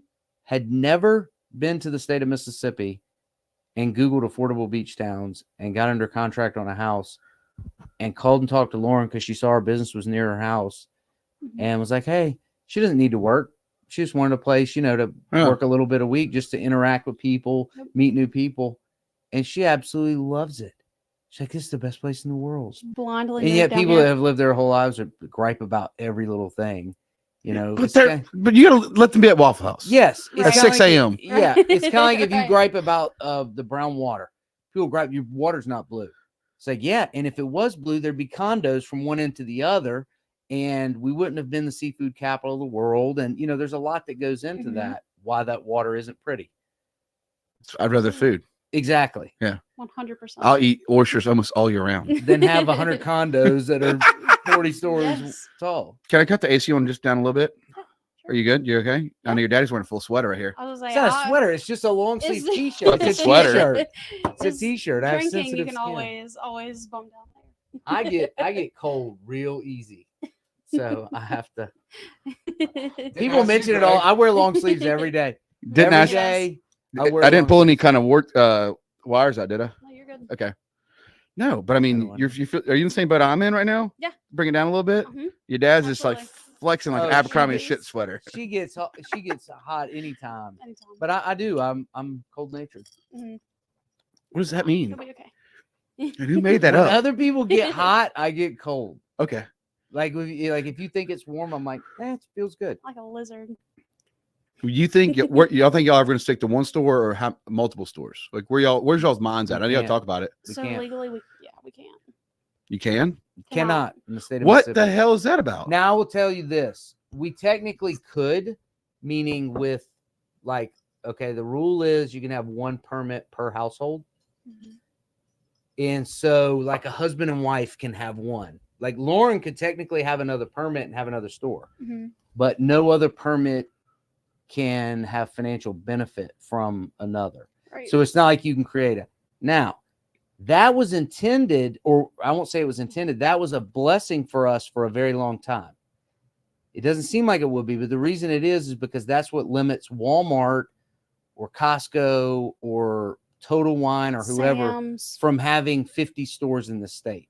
Mhm. So I heard they're about to do a new thing where it's going to be 3. So, Mm. that's where I was going with this. They already passed. They snuck this in. Shout out Scott Lemway. Yes. They snuck this one in at the last minute this year.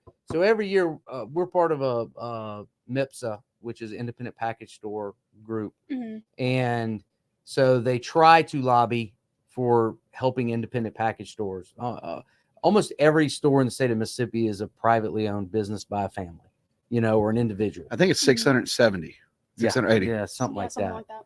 Well, the problem is that on the other side of these stores that have worked hard to build up their businesses and everything else, you have the Walmarts, the Costcos, and whoever with their lobbyists. Now, people will argue about free market and stuff like that. Well, leave it to the free market. The state shouldn't say you can only have one. Let Walmart have 100 if they want. Let whoever. Well, this year, we beat most of the things that came up. There were a lot of things that came up. Every year, they're trying to get wine and grocery stores. They're trying to get Sunday sales. People don't realize the only reason they're pushing for Sunday sales is because grocery stores' biggest days are on Sundays. And so they need all these pieces in place. So if Walmart's going to have alcohol, they want to sell it on Sunday. If, whoever does it. Well, and the Sunday rule was stupid. It was going to be from 1 to 6 were the Yeah, it hours. wasn't even It's like, full. what the hell even, what's the point? But they slipped in at the last minute a bill that now allows multiple permits. 2. However, to get the multiple permit, you had to already have a permit at least 120 miles, I think, from the coast. Mhm. Your second permit had to be on the coast in the coastal The 3 counties. Yep, It's the only 3 coastal counties in the counties. state that qualified for the second permit. But your first permit had to be at least 120 miles away. So Jackson. So you're canceled. So we're Mhm. canceled. We can't get a second one. No, we'd really be canceled on the third thing. The third rule was it had to be part of a $20 million or more retail development. So the only people that benefits are someone who's doing a $20 million new build retail development, which would be Walmart, Sam's, or Costco. Possibly Trader Joe's. I mean, I've heard rumor that like they're building one in Jackson, I think, and that they were talking about doing one here so that way they could get a second permit with their location. You also had to put in for this permit before July July 30th. of 2024. So I mean, it was So you're going to talk last about minute. free market. But the only people who can have 2 permits are if you can afford a $20 million retail development. Get out of here. True. Like, come on. I'm saying. That is insanity at its finest. But I mean, I know it's not insane. It's money. Yeah. I mean, I'm not a fool. I know that Walmart and Costco spend a lot of money whining and dining people in Jackson to get these laws written. That's the way it works. Well, But they'll nitpick us about this. huh? But they'll nitpick us about this. 100%. Do you know when they wouldn't nitpick it? If you had a $20 million retail I was development. about to say, you're selling them at Costco. I guarantee you. They were doing it even before during COVID, when there was limits on what we could get. We opened during COVID. We were supposed to open. We got our check was cashed by the state on January 3rd or 4th, 2020. So we sent in for our permit in late 2019. They approved it 2020. And then we went to meet the guy for the state at the site. And he's like, you can't build a liquor store here. But what are you talking about? This was in February. And he was like, you're in the county. And he's like, you can only do it by right in the city limits in a wet county. You couldn't do it in the county without a qualified resort status. He's like, so you got to go through a whole other process. You got to go back to the board of supervisors, planning commission, all that stuff. Well, we're like, all right, well, we'll get on it now. Mm-hmm. As soon as we submit our stuff, COVID hit. All the meetings got canceled. Everything got pushed back. And then in September of that year, he showed back up. He said, I have good news and bad news. Good news, you got your liquor license. The bad news, we just changed the state law and you don't have to have that qualified resort status anymore. So everything we had just gone through that entire summer through COVID was nothing. Well, that being said, we opened during COVID, so we didn't know any different. Mm-hmm. We didn't know you weren't supposed to wait 4 weeks to get your product and all these things. But they would have limits on everything, whatever the case may be. Champagne, whatever. Say, hey, you can only get 2 cases. You only get 1 case. You can only get 3. We were trying to spread it out so everybody could get some. I understand that. But you go into Costco in Jackson and they'd have pallets. Just pallets of the stuff that we can only get 1 or 2 cases of at a time. And like, well, it's a different SKU. They do what's called cut cases where the top's cut, it's wrapped on a pallet, and that's pretty much just for them because no other store in the state can afford a pallet of $600 case champagne. You know, this reminds me of Deuce of Hazard, False Hawk. Yeah. Yeah. It's pretty much the same thing. Yeah. But I mean, it's 2 sets of rules for individuals, and I think that's for most industries. It isn't just for what we do. Right. What's cool though, Greg, is you're talking about it. Yeah. Like I said, you've seen the movie Hackers. Yeah. I mean, it's the lifestyle. Like it's just, I mean, you get to a certain level and then you got to, but you can't be on that tier because you're not qualified because you only have, you know, 200 grand in the bank or 100,000 in the bank, but you can't qualify, but you've worked 80 hours a week. Yeah. Mm-hmm. And you don't have one day off. Like I say, you're like, man, you're so sad. You're like, I don't get to watch my Saints game. And I'm like, right now he's watching the game. Yeah. Because like, I understand this, but that's what makes me sad about it. Right. Absolutely. Like, I think the ones that should get to more places are the ones that, you know, have put in the work. Right. Yeah. But I don't know what the answer will be to it also long term. kind of works that we don't, because it wouldn't be the same without us. I agree. Somebody we were mentioned that the separated. other day, and it's like if we did have multiple, we would lose what we have at our place. Yeah. Because to us, it's almost like a second home. And if you just went opening other things just to make more money, you would lose that home. Hominess. You would lose that our employees. We have an employee right now in the hospital who just had surgery unexpectedly, had to go in the hospital and have surgery. And it affects us. This isn't a company with 30,000 employees and they don't even know if they have an employee who passed away. Mm-hmm. Much like, CEO doesn't know if an employee in Tulsa, Oklahoma passed away. We know when that happens, and that matters to us, is that we have a personal connection with the people we work with. And I'm afraid if we had 2, 3, 4 stores, how would you keep that? You might could have a little more money, but would you enjoy your job on a daily basis? Because I know I wouldn't enjoy it as much. She was off today. And it's like, and I was off this weekend. I went up to visit a buddy in Brandon.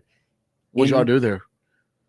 In Brandon? Yeah. We went and saw Sturgill Simpson Ooh, okay. at the amphitheater. It was fantastic. Okay. He was great. But it wasn't the same for her. Even though she can handle it, everything went great. I know that it wasn't the same for her when I went there. And today it's not the same for me. Everything got done the same. Every customer got rang up, every bottle got refilled, but there's something different. You lose that magic that works with that. What do you The think? only thing we would do, I'll tell you what we would do. Is it maybe a little bigger store? I'm not saying we are because we got a lease for a while. Store for sure. But I'm saying if we could have a, do you want to really know our? Can I give you one of my things that I think that it's been always bothering me is like y'all can't, Cam and Kane can't have chandelier and a liquor store, right? Right. Why can't they just be like, you know what, you have a liquor store, but also next door you have your restaurant, Right. Yeah. You have your Fayards, Right. You have your Press Po' Boy in the liquor store. What I want to do is I want the dollar. They opened a Dollar Tree. Can I say another company's name? They opened a Dollar Tree down the road on a piece of property that would have been perfect, but it had gotten turned down all these times for another development. The neighbors turned it down. Well, Dollar Tree builds there. And I'm like, damn, that is the perfect building and location. So now I secretly hope that they go bankrupt in about 4 years. And that building comes up. We take over that building. And now we have a little bigger place, but we're right down the street. We're very close. Yeah. I'm gonna have to pee. I know. I told him I had a small bladder. Go pee. I gotta pee. I had to. But say what it. about like y'all? Like if they're making all these changes, like I'll wait for it. We'll just like wait for you because I don't. No, y'all talk. Okay. Talk. So what's your thought on if y'all do go into, y'all can't have the $2 million or whatever to expand out. 20 million. Is it 20? It's 20. It's 20. Okay. So like, but what can't they just like, but you know what? But for the local liquor stores, y'all are more welcome to open a gas station and a restaurant. Right. Which, I mean, that's kind of where we're already at. It's But just it's- separated by a wall. I know, but y'all don't own all that. Correct.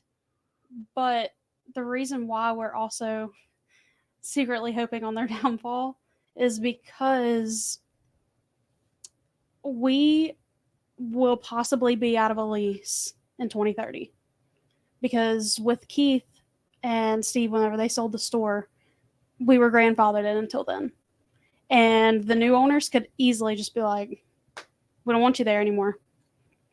So now it's one of those you kind of teetering, you're hoping that they don't. Let me tell you something about you and your dad. People are going to follow y'all. 100%. I follow people. Absolutely. I Yeah. And I mean, it's not even necessarily that. It's one of those things that it would suck because then you got to find a new spot or build a new spot. I know, but they're going to follow you. Absolutely. Yeah. And that's what y'all have already created. And you got to always keep that in your mind. Like, I will go that distance. Yeah. I mean, we do too. I mean, that's Now just that part you of say like, that. your dad was talking about marathon. One of my close friends, I was like 13 when I met him. His name's Mac. He owns Mac's Marathon on Pass Road. Yeah. I think he bought the first the Dito one. Oh, Mac. really? Yeah, Mac, my buddy Mac. Asian Mac. I don't know if I know him. So he owns the marathon on the shortcutter on Pass Road at the very end by 49. Yeah. That's my boy. Oh, okay. And then, but so what I was telling her was like, it's $20 million or whatever, but like, I just wish they could go, you know what, Greg, y'all can have, since we're doing these rules, y'all can have a gas station, a restaurant on the same property. Yeah. Awesome it'd be to get a We bourbon. would possibly Technically, do we it, can do that. as long as We it's just can't have it separate. in the same building. No, Yeah. do it. No, Oh, you mean in the set? Yeah. I get yeah, what it's you're like, hey, saying. you know what? For being small business owners, hey, all in one building. Yeah. Get your liquor, get your food. Let's say we have the Creedens cut above, Mhm. and it's like y'all do a pairing. Right. What? Just go grab it right there. Yeah. Yeah. The Crackle Barrel. Yeah. And they play that one game I hate. Little golf tees. Yeah. It's like, this is rigged. Get it away from me. But no, that's my thing. Is like they got to compromise though. There's always there has to be some compromise. Wrong or right? I don't know. Yeah. I agree that there should be, Yeah. but will there be? Kind of fight for it. Yeah. And that's what you try to do. But I'm telling you, it's when you're fighting against these type of corporations, it's always my biggest gripe though, because I've heard people say this over and over again. Even when I was in the gas station business, whatever, you're always competing. I remember I had a guy, this is when I knew I needed to get out of that. I had a guy come in and he was like, Butters whatever. He was bitching about the price of butter. It was like 4 sticks of butter. And he's like, it's cheaper at Walmart. And I literally took the butter from him and I said, okay. He's no, I want to buy it. I was like, no, not for sale anymore. You can go buy it at Walmart. He said, Walmart's, I got to go 5 miles away and fight traffic. I said, that's why it's called a convenience store. Yeah, when I have a mattress store, go share right there by Body Quest, I had this lady come in and she's like, compare me to Amazon. And I was like, oh. And then she kept telling me, like, can I talk to the manager? Because I don't ever say I'm the owner. Right. Even with insurance, producer. Like that's, just I love that. And she goes, Chief Dolly driver. but she goes, I need to talk to the manager. I'm like, I turn around, I'm like, huh, here. And she's like, I'm not this on Amazon's this price. And I was like, man, I'm sorry. You don't understand. And I'm like, hey, can we go outside real quick? And I went outside and just locked the door. That's the last time I talked to her. Yeah. Well, I'll people show you what I got, what Jeff Bezos has. I know I'm not Amazon. She was banging on. I was like, no, it's okay. Not for sale. It's okay. But she was very rude. People don't realize too that, I mean, that's your livelihood. We have people come in all the time that are like, well, it's cheaper at the base. Then go to the base. You're going to, I mean, we don't even buy some of this stuff for the price that you're paying there. I would never want to be in retail. Money. I would never be. I love what y'all are doing. Now I will say this, because I've been on multiple levels of retail. Liquor has been the best I've ever done. And it was one of my worries going into it. Because you worry that you're going to be, there's people sitting outside with a brown bag drinking it or whatever. Not what it is at all. And our customers are 99% positive and good. And so it's not like normal retail, because I've worked all levels of retail and it can be hell. This is almost the exact opposite. People are usually happy. They're in a good mood. Even the ones who aren't happy, they're happy to be there. Are you talking to me into open a store next to y'all? Yeah, no, it's a bad place. We've already had people open them. But that's one of the other things that I think that they need to look at some point. And I didn't knock the camera off when I stepped on anything, did I? No, you're good. Okay. I don't think they ever will. But there needs to be some limit. I'm not going to say a limit on permits, but a limit on at least geographical area. I agree. Because what ends up happening, like right now, if you want to go open a liquor store, as long as you meet some certain criteria and you're not right by a school or I've been thinking about it. It's well, come work with us for a few days first. No. But the what was it saying? The thing is that they'll allow anybody, as long as they can cash your $1,800 check, to open anywhere. So say you're on 49 or Paso or wherever it is, there can be a liquor store right across the street. It can be right next to you. And again, yeah, I know it's free market, blah, blah, blah. But if you're going to have such strict rules and you can only have one store, if somebody can only have one store, there should be a little bit of protection. There should be a little bit of okay, like when we opened ours, our whole thing was there was nothing west of 49 or west of 49 and north of I-10. There used to be one right at the interstate, and the state bought her out for some big port expansion they were going to do, and they never did it. So they just paid her money, and now it's a quick trip or whatever. But what city is this? It's in Harrison County. It's not. I don't think it's in the Gulfport city limits because it's on that side. No, because Gulfport cuts back on Orange. So I don't still on Canal though. So I'm very against cities, counties owning buildings. Yeah, I don't.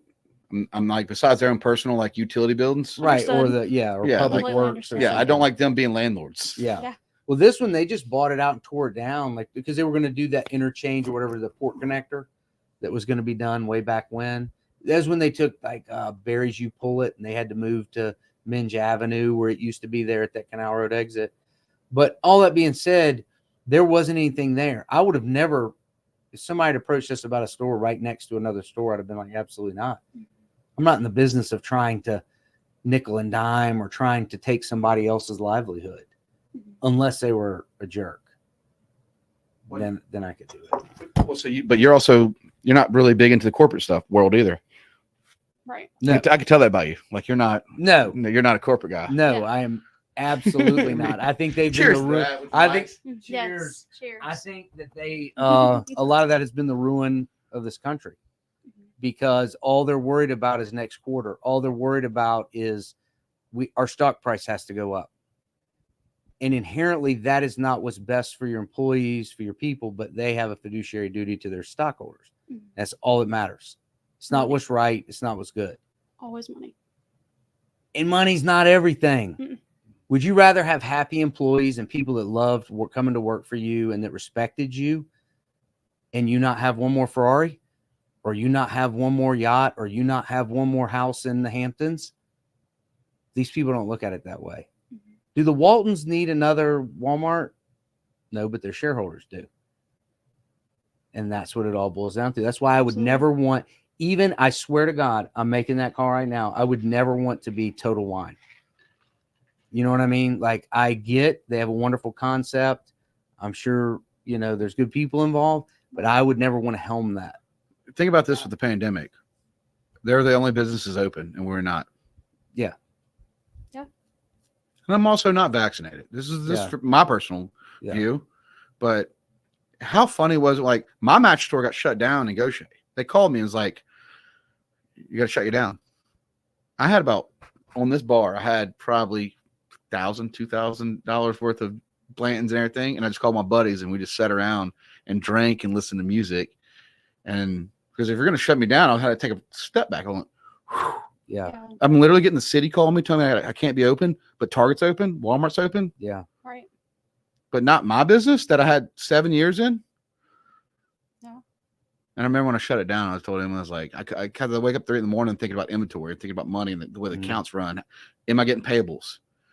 And I just told her, I said, I gotta shut it down. And then let's go back to me and Scott having that bourbon.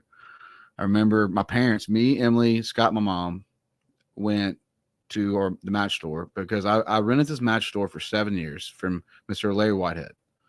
And he never went up on rent. It was on Highway 90. It's right there right there in the only shopping center in Gaucher, pretty much. And I cleaned most of it out. And then there's a thrift store next door, Gaucher Thrift. And I just said, take whatever you want. They took whatever they want. And then me and Scott went to Lowe's, got the bulbs. I changed all the bulbs. We mopped the floors. We wiped the walls. And I turned in the key. And they told me, like, you were the only one that's never not paid on time. Like, they're like, you're coming back anytime you want. I know me and him, I remember Scott grabbing that bottle and popping it. We just sat on the floor with no chairs. And we're like, well, this is one of my biggest failures because I felt like a failure. Yeah. But it was cool to have my family around me that were like, no, you wouldn't. But I got to share that moment of a bourbon in an empty store. Yeah. That I was one day going to give to my kid. Yeah. But it was that chapter closing and then another one opening type thing, like, because I've had those moments where it feels like, Jesus, what have I done? Did I waste this time? Did I do this? Yeah. No, you learn from it. You do all those things. You meet new people, but you're right. That small business mentality, people don't understand. And that's why I tell people all the time, like, oh, I'm thinking about opening a liquor store this time. I'm like, please don't do it. And I don't mean that like that you might succeed, but you don't understand what goes in, not just a liquor store, a gas station, a restaurant, business, a business in general. Being a small business is very, very hard. You have to be willing. A lot of the people ask me because they think they're going to go play all the time.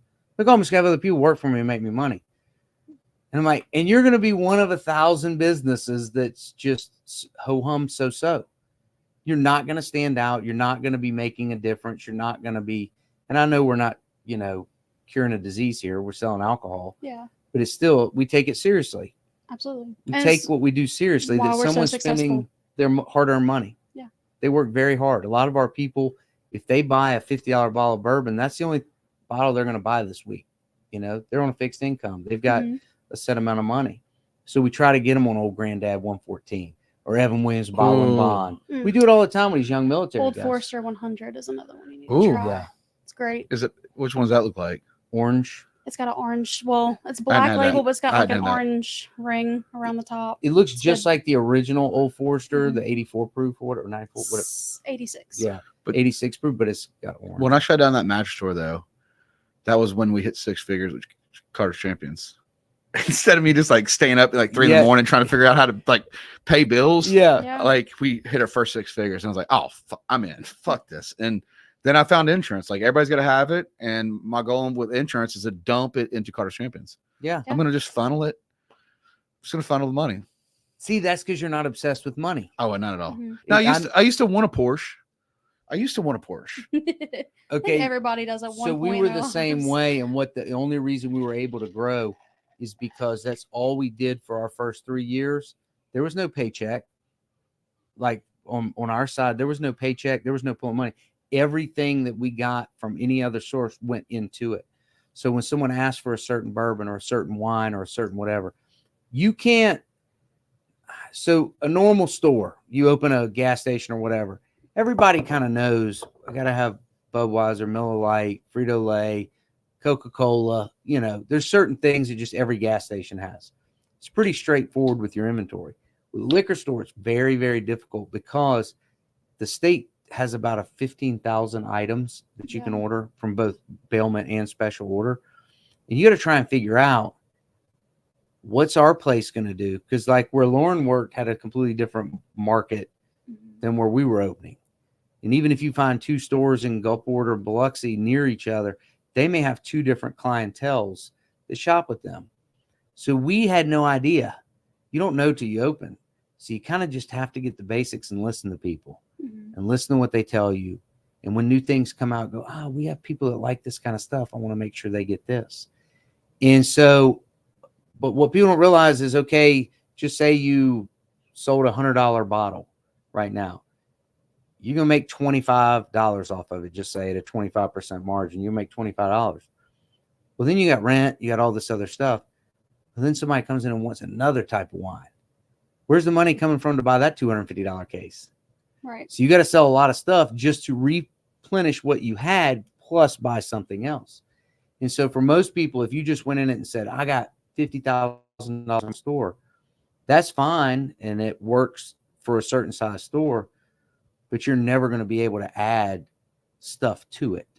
Does that make sense? So when the rep comes and says, hey, we have this allocated item, people don't realize a lot of these allocated items are very expensive. I mean, we've gotten a bottle in that cost us $3,600 for one bottle. You can't just do that and have it. How do you front that? You're like selling blood or? Well, in the beginning, you don't do it. Yeah, in the beginning, you don't do it. Yeah. Like in the beginning, we would have never bought that bottle. Correct. In the beginning, we didn't have anything. You mentioned Bell Mead earlier. That was the first expensive bourbon we had. And it was like 80 something bucks a bottle for the Bell Mead Reserve at the time. And it was like and we had Jefferson's Ocean and it was like 80 something dollars. I'm like, oh man. And so in the beginning, you don't get offered that stuff. I'm not gonna be mad about it, but it's not a great bourbon. Yeah. you don't want it in the beginning, like the really expensive stuff. And then as time goes on, it's like you get a little bit. But like with those expensive, you have a buyer ahead of time. You get someone it's before it building ever a comes in. clientele, but it's also bringing in their other stuff that they like. So it's full circle. You have regulars. Yeah, absolutely. But you also have to make sure that you're stocking what they want. But in the beginning, we weren't like we were putting money back in there. Was like just a bunch of Crown.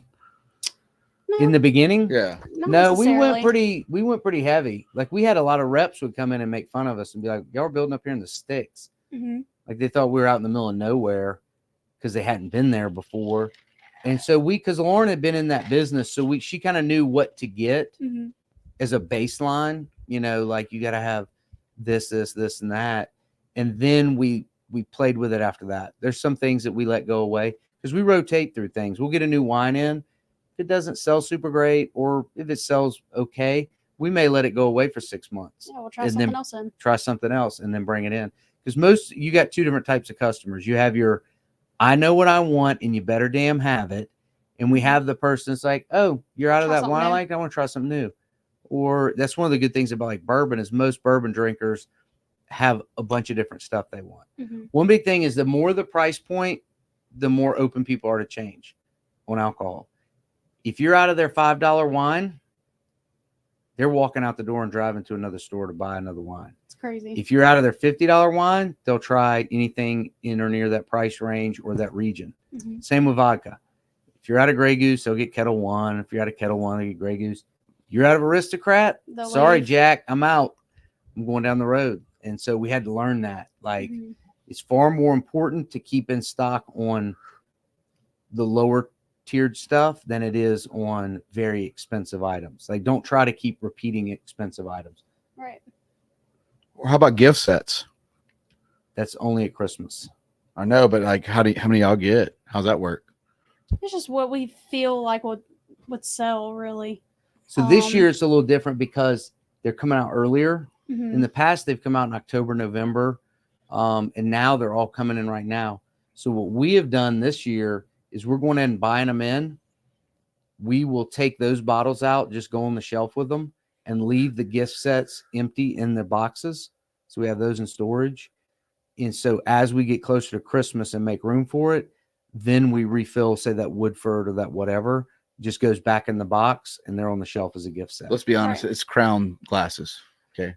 It's a flask this year. It's a Oh, okay. flask. Crown went with the flask So, this year. so I'm a gift seeker. Like I'm going right. So my father-in-law, Reggie, he's a big Crown, by the handle. Mhm. But I had the 3D crowns with the on the pillow. I went and collected all of them. They're heavy weighted. And for I started collecting them. That came out 7 years ago, 7 years ago. Well, Emily has a craft company. It's like Crafty Clover, Okay. so she can etch and do all kinds of glasses. Well, I was like, she looked at our cabinet and there. She's seen these. He's a big crown guy, and she's seen these very at the bottom where it's. Have you ever seen them with 3D hologram? Yeah. Mhm. And so she took them and etched one of his sayings in it, and he was like, he was over the moon. He only drinks out of them. They travel the world like they in their RV, but that's his glass. That is cool. We did a set of 4 because she gave him like some generic set of 4. Mhm. I'm like, yeah, how about you just give him I think I had 5, so I'll have 1 for myself left. So That's cool. the one thing with the gift set, like the Christmas gift things, is we can only do what we can order. So we can't make gift sets. It's one of the things people be like, oh, can you do a gift basket with 2 glasses and a bottle of wine or something like that? You can donate it. How's that? Is there No. loophole? You would No. lose. No, because too we much. learned that because if you took a basket and put a bottle of wine and 2 wine glasses in it, that is considered a bundle, Which is why these are. which is why we can no longer sell Illegal. these in plastic wrap. Mhm. But they're really cute. Yeah, I know. Agreed. And that's what our success was them being in little cute bags and people loved them and they look good and you could gift them. Like it makes me feel safe. Yeah. Just take your little bag. Yes, Yeah. I know. And so But- that's what we started with was those bags and went through different iterations, found the right size, found everything. And we found out very quickly that that is illegal in the state of Mississippi. So But did it happen this year or was it always brought up? Like, I mean, when did it happen? So I want to check comments. I want to see if somebody's in the comments. Something like a personal experience about this shit. well, it's pretty much just a twist of words. It's always been a law, but it's to prevent other things. So I'm trying to think of what we'd It's- used before. well, it's trying to prevent like when a rep can come by and put on, say, a 50 mil on a bottle, on a little Right. rubber thing, like a free whatever goes with this, or glasses with a thing. Mhm. It's trying not to incentivize someone to buy something, but it Incentivize. says bonus. Bonus means extra or unexpected. Mhm. There's nothing about that bag that's extra or unexpected. We tell you what's in it. We tell you what the price You can is, see what's in it. and you can see what's in it. There's nothing extra. We're not giving anything away. We're not charging extra for anything. All of those items, if rang up separately, ring up to the same exact price that was on that tag. Mhm. So if that grab and go is, say, $7.99, $8.99, that is the cost of those items added together. They're just bundled. But their argument is that you're not allowed to bundle because you're making people buy.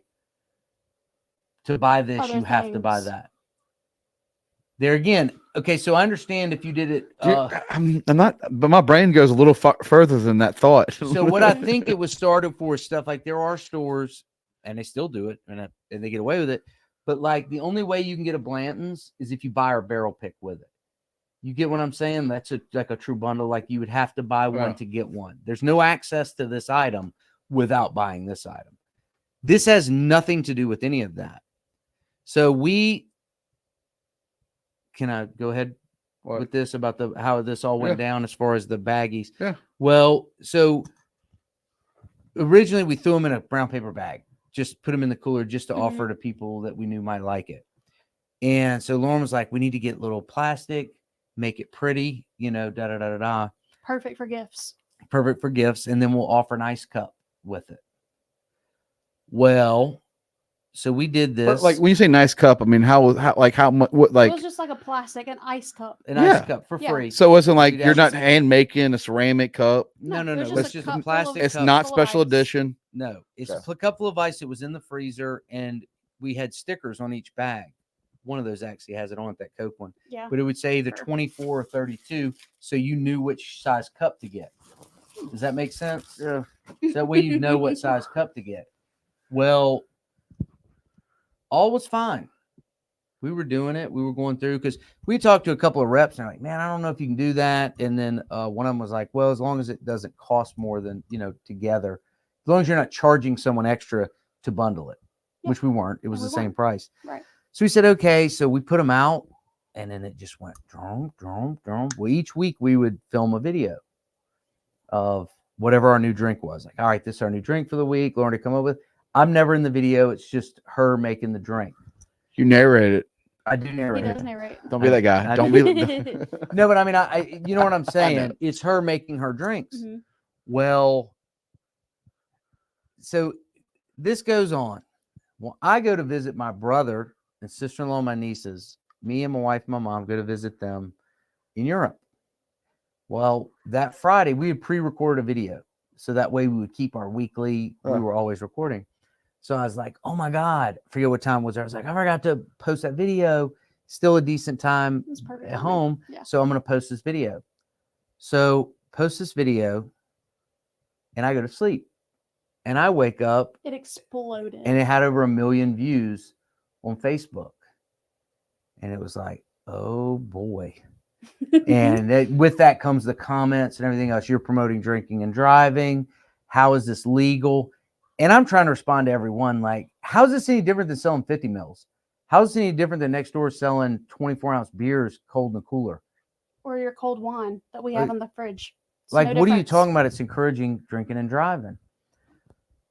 So fast forward, I get home, and that Tuesday, we're sitting in the back. It's like 5 o'clock, and all of a sudden, a gentleman comes around the corner of the office with a badge and a gun, and he's like, "We got a problem." I'm like, What happened? what's the problem? Up until this day, we've only been visited once a year by enforcement. They come once a year for a review, make sure everything's as it should be. Mhm. We had just had it done a week before. A guy had been in a week before and said everything looks great. Fast forward a week after that video went, apparently someone complained to the ABC. Somebody contacted them. It was a store. Definitely liquor Well, store. We know it's a She store. thinks it's a store. I'm telling you this. The only reason I'm saying no is because that was after that video went wild and so many people were being hateful about the drinking and driving that I somebody on that could have wrote and said, how do you allow this? Blah, blah, blah. Either way, it caused a stir. So he came in and he said, you can't have ice. He had the rule book with us. Now I will say on the ice, he was 100% correct. We played fast and loose on that and didn't look at the regulation closely enough. The rule is you cannot sell anything less than 3-pound sealed bags. And the entire reason for it has nothing to do with, on this, they're right. It has to do with health department. Mhm. It has to do with the fact that we're not inspected by the health department and that you can't sell an unsealed product that you just made yourself. And they don't realize that we're using gloves to fill these cups of ice. But you So can it's imagine there understandable. would be a store where some guys in Mhm. there. Are going you to the telling me right bathroom- now it's all about ice? Yeah. No. Yeah. No. So right now it's all about ice. So he's like, you can't have these ice cups. Like, this is a major, problem. And I'm like, okay. I immediately take them out. Of the She's freezer. taking them out. Lauren's over there Discard. digging them out. She's just boom, boom, boom, Discard boom. them. And so I am like, okay. And then he says, you can't have them bagged together. I'm like, what do you mean? He said, you can't have them bagged together. They can sit by each other on the shelf. They can't be bundled in one bag. And we were like, can we gift wrap them? He's like, yes. And He's you like, can so we can grab 'em gift and- wrap in the back and and give it to them. Yes, you cannot display it as this, and it has to be. I said, what about the pricing? Because it had one price at that point, saying $8.99. And he said, It doesn't matter. I don't care about the price. Yeah. The price doesn't matter. The matter is the bagging and that ice. I said, okay, I get it. Mm-hmm. So we did away with the ice. Fast forward, the next week we film a video, and I mentioned we had a visit from Mississippi ABC. Someone complained, blah, blah, blah, yada, yada. And so We can't do them in bags anymore. we can't do them in bags anymore. We No can't do ice. the ice. Get your own ice. You can go next door and get a cup of ice. No big deal. No one really cared about that one. And so post that video, and that Friday night. No, so in the meantime, we had she'd put all the drinks on the shelf with their Without their prices, without bags. But we had a sign up top that said, "Don't forget to ask about free gift wrapping," and we had them in the bags up there, not shoppable, not with price tags, just so people could see. You had photos. No, we No, had they them were in the real. bags, They were real. but they were. Is there a You loop? couldn't reach them. Is there a loophole though with just doing a photo I'm not sure. with vinyl and just put it in this? You could, but we just put the items. Like if I could have to show you, but we put them where they go anyway now, so we wouldn't even need it. But so that we do that, I post a Mhm. video, and then that one starts rolling. Wow, wow, wow. It's like, Another explosion. and then that Friday night at 9:00, one of our employees calls me, and she's like, "Mr. Greg, we got men here with guns and badges." guns. And I said, okay. I said, give him the phone with me on it, because I knew it was going to be them. And I said, how can I help you? And he's like, what? And the guy was losing his mind. Like, what are you doing? He was so ridiculous. You were over the top. specifically told not to put these out. You've got them out here. I said, well, they're not. That's just a display showing where you were told not to. And then he started saying, and you've got one price tag. One price tag. And I said, whoa. I said, I talked to your boss on Tuesday. Yeah. And he told me, quote, I don't give a shit about the price. So we left the price thing. Well, that's not correct. So I told, he's like, I could shut you down for 10 days right now. This was a Friday before Memorial Day. And I'm going, Mhm. please don't shut. And I was just Yeah. like, okay, we'll take them down. You've already been warned. You're going to get fined. There's going to be an investigation. Da, da, da, da, da. Well, I get off the phone with him because I told the girl, I said, well, let me speak to her. I said, get every one of those things off the shelf. Every one of them. Empty the shelves, and I'll deal with it tomorrow. Figure something out. Mhm. And so apparently after I got off the phone, they started going through, because we keep a shelf in the back office with our alcohol, open bottles. It's like, the so you ones can that we taste were it. talking about earlier. Some of our more allocated stuff. Like the high end stuff that you Yeah. just Right. pull back Or for like a even- good customer. Yep, They're just for yep. us. Exactly. Or a barrel pick or something. Yeah, but you have to do that because it's like if there's buying that $100 barrel you keep doing, like Yeah, you say, hey man, absolutely. I'm gonna save it for you. Yes. the bottle we opened for my wedding, Mhm. all of that's back there. We just keep it for our people we like. And so he made a comment of, your boss acts like this is a bachelor pad or something back here, talking about, which I don't see anyone has any control over what my office looks like. I mean, that's insanity. But like, we had bottles open that customers had given us from other states. Those have to go. We got to get those. You can't have any bottle in the building that Isn't sold wasn't purchased in the state of Mississippi. In the state, yeah. Even though it's open in our personal use. Okay. Then the big one. This was the one I think that got me more than anything else, Mhm. was that we were breaking the law filming our videos. What? I think he said this to me on the phone. When Censorship. Mhm. He I said, like it. you're breaking the law. Your video said, and how is that? He said, because you're making a cocktail in a liquor store. It is illegal to make a cocktail in a liquor store. And he's right. It's illegal to fix a drink for someone. You know what I mean? You can't consume on site. Right. And I said, those videos are filmed before we open. Neither one of us are on the clock. And the drink is never consumed. We literally would make them on our little freezer. I had a little wooden rack that Lauren would make them in front of. If you watch our early videos, they were all in the store on that freezer.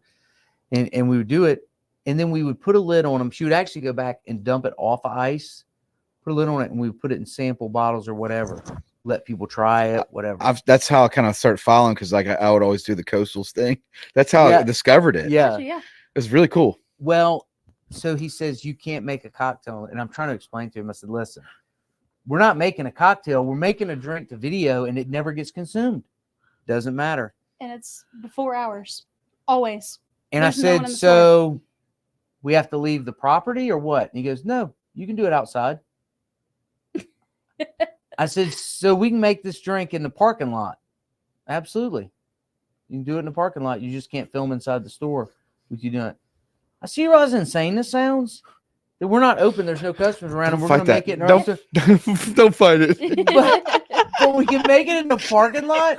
So what did we do? We started filming in the parking lot. Yeah. That's exactly Film what we did now. outside. We went out, and now we film back by the dumpster. Sometimes we even put the dumpster and parking lot in the background. You know, Tommy Just for Boy, fun. when they're like, you eat paint chips? Yeah. It's terrible. Yeah, it I'm was, not trying to make, I'm not even, no. Oh, yeah, It was absolutely. in the very beginning, it was so disheartening. Like, it was like we have put all this work and time and thought for nothing.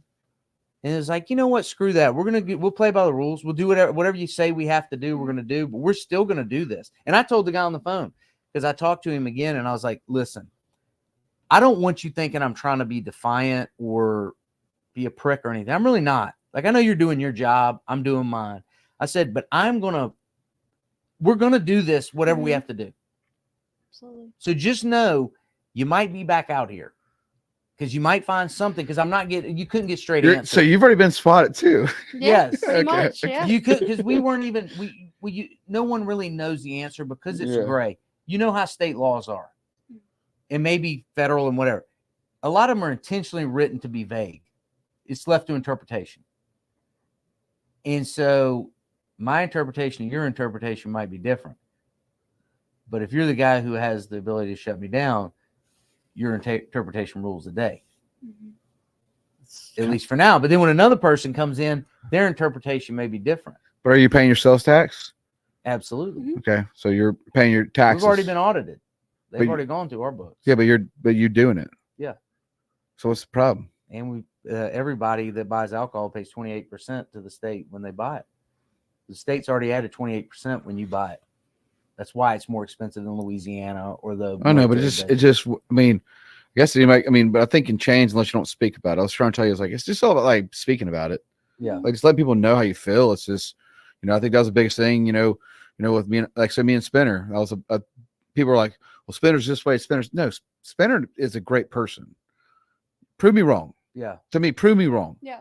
Like, I've been to his daughter's birthdays. We're not the best of friends, but Right. we call each other and talk about life. And like, it's one of them people that you're like, hey man, like, kudos, dude. Yeah. You're coming here, you're building the coast and having fun. And it's like, but also he told me, he said, he texted me, he goes, one time I was like, man, we're outliers.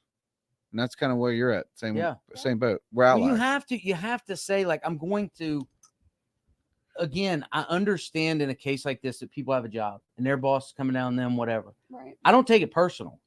Just understand that we're going to find a way to do this. Now, when it came to the ice thing, and I told him, look, it's cut and dry. Because it's pound. It's a regulation that is We in get the it. books, and I understand completely where you're coming from. Mhm. I even understand the reasoning with the health department thing, because I do understand that there are places that would do some shady stuff. They'd have some nasty old ice off some shrimp in the back and throw it in there, and you don't know what people are doing. Right. But when it comes to this interpretation and not only that, when it's something so stupid, so the ice, we understand. You don't want somebody, wiping their behind and going and fixing your ice cup. But that plastic bag holding 4 bottles that you can either buy or don't. It's not forced you to buy it. Mm-hmm. So now we have to put those same bottles on the shelf right next to each other, but they each have to individual price sticker. So what do you think about the fact that, like, so are they cool with corporations coming in and undercutting y'all's prices? Because y'all have to make a living off your certain small prices because you have so many more taxes on top of that. I mean, that's like kind of my thing. Yeah. It's like, they don't care. like, so, if I get a bottle of, let's say I get a bottle of Blanton's, was $100 we now. don't have any. Well, no, but I know, or just so let's say Crown, Yeah. $40, $35. Well, then they come in with a corporation, then you're paying. You know, you're gonna go to the Walmarts, you're gonna go to the Targets, and I'm fine with like y'all hear me talk about corporate stuff. I'm not a corporate person. Most people know that about me for sure. Like I love. It costs me more. I go to Renee's Deli. I'd rather get her Po' Boy. Yeah. It's Miss Renee. Yeah. Like, but that costs y'all money. And that's something like it's like they come in because they're volume sellers. Mhm. So I want to teach you about corporate stuff. So volume sellers, they buy more. Like he kept saying, like he's like, we can't afford to buy, or Lauren can't afford to buy 20 grand worth of this one single barrel. Walmart can buy millions. Yes. And get a way better discount so they can offer cheaper prices. Mhm. But eventually when you get rid of all of that, there's no dream of a local business. I was so devastated about having a brick and mortar, but I do now with insurance, but I just can't do retail. Right. But you know what? When you walk down the street, you're like, oh, what? That place closed? Yeah, because we're all only shopping at 3 different places. Yeah. And I'm guilty of it. I'll shop on Amazon. I'll order stuff so I don't have to drive somewhere. Don't do this. Oh, I need this. Let me hurry up and do this. And I mean, I get it 100%. The biggest problem, though, with that kind of stuff, like the Walmart thing or the whoever, and I understand somebody who's trying to save money and they got a family to feed and everything. I understand that completely. The problem is when that money goes there, not only have they now cut out a lot of the good jobs they used to do, a lot of the management positions, hourly workers, they cut all their hourly workers back so they wouldn't have to give them insurance years ago and all that. Is that money, when you spend it on that avocado at Walmart, the money eventually winds up in Bentonville, Arkansas, or offshore, probably. With like a family of 10. Yeah. And so the money's not redistributed into the area. When you get that lady who has a po' boy shop here and you spend money with her, Miss Renee Deli. Miss Renee, shout out. Yeah. What the thing is, though, where do you think she's going to spend her money? Where do you think she's going to go eat this weekend? Right Where here. do you think she's going to go get her car washed? Right here. Where's she going to get her hair cut? It all circulates. Yes. Right. And so the more your layers go out and you get more away from a single owner business or 1 or 2 businesses, once you get into a statewide or nationwide business, it all goes away. They're going to do like what Dollar General's done. We talk to people that work at Dollar General near us or Family Dollar. They get like 120 hours a week for their entire payroll, including management, to run one of these places. We have far more than that. Yeah. In a little bitty store. And you wonder why when you go in, the shelves aren't stocked. You got to squeeze a chicken to get somebody to come to the register. Damn, You know? I've been doing that for like the last 2 years. Yeah. Come on. I'm on. sorry, but a multi-billion-dollar corporation shouldn't have a chicken getting squeezed. Yeah. You know, you shouldn't have one person in there running around like a wild man just to ring somebody up, to stock the shelves, to check this. And yet they're worth billions of dollars. Let's go to the customer service is worth. Let's go to Crawfish and Beer Hats. We did it last year. We'll do them this year. But let's go to Jindy. How about Jindy at Toronto's? Oh yeah. Yeah. Like Jindy is fucking boss, dude. Absolutely. Like she is like, go to Jindy, go to Toronto. Like, no, there's places like that. I do not like. Hell, I'll tell you right. The only corporate place I've been eating at lately is the Deschers. Greg, you got some of you guys. Yeah. They're kind of aggravating me lately, but I do like a Big Mac. Well, I will say this though: when you come into some of these things that are franchise based, yes, there might be a corporation at the end, but a lot of your franchises are still local groups that own them. You know what I'm saying? Yeah. Whether it be RPM Pizza. I mean, that guy started here. He's probably I think he's the biggest franchisor for Domino's in the world, but he started here. So Margaret's on our board at Carter Champion. Really? Yeah. Awesome. But you see what I mean? Those are still local people, even though it's technically a corporation. You're not going to meet anybody with a Walmart franchise. But you got to go to the Sean Desports. You got to like get into that, you know, like I was a buddy of mine, Paige and McKay, they have Eagle. So they have the District Coffee Company, but they used to have Eagle Point Daiquiris in Long Beach. Oh yeah, we know them. Yeah. They used to live by our store. So Great dudes. So they're my buddies. They're my boys. And we're talking like, you know, thinking about like his coffee shop. And now they expanded to Pascola, Warren. They brought in a new partner named Warren. He's really good. Really nice guy. Oh wow. But Cade and Paige have built this, you know, because they're the work ethic.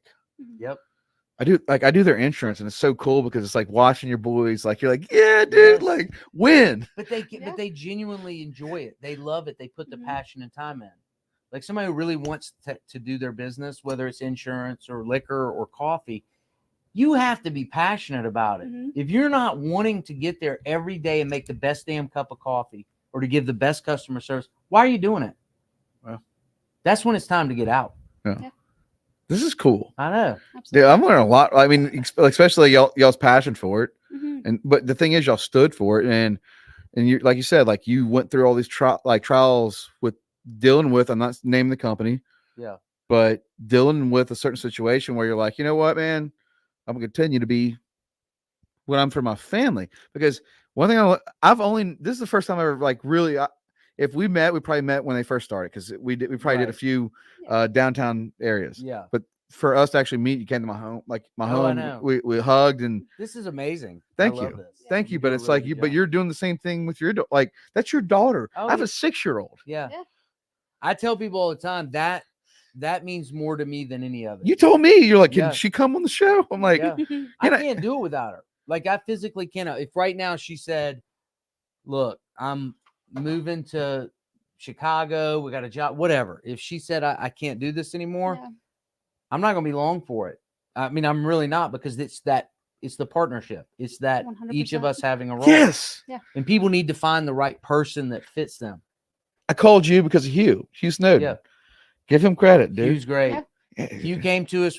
His wife will arrest us. So. Yeah. Detective Snowden. Hugh came to his first year about Carter's Champions, about getting involved with that. I knew John, but I didn't know you. But y'all have sponsored every year since y'all have opened. Absolutely. Y'all have been that person, and that's cool. And we can't do. It's giving back to the community. I mean, it's so important. So once again, that loop. Yes.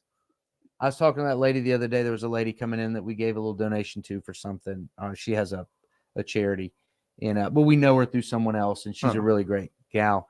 And we were talking, and I said, because she had somebody that they can't donate a lot, but the person doesn't have anything, but they still donate. It may have been $10 or $15. And she said, that meant a lot. I said, well, it should. I said, because if Ingalls gives you $10,000, that's not as meaningful as a true small business or an individual doing that. Does that make sense? Like it hurts a lot more, and we have to be diligent about what we do. We can't donate to everything. We can't give. If we gave to everything, I mean, we try to give something to people, even if it's a bottle or a couple of bottles for a raffle. But you have people in there every day. Almost. All the time. We have people coming in asking us to donate, because we had a lady not long ago because her daughter broke her ankle. And I know what you're thinking. Is it a little girl? Is it a special needs child? No, it's her 30-something-year-old daughter broke her ankle, and she's just raising money. So, Mom. And I'm like, that's cool shit. But I wouldn't be mad about it. No, I'm not. But it's also like, where do you draw the line? Where do you draw the line? Like, how much can you get? You can't, when you have that happening every day, multiple times a day, you're not staying in business. Donating to everyone. I'm not the person to give you that kind of life lesson on. I literally got insurance because like everybody's got to have it.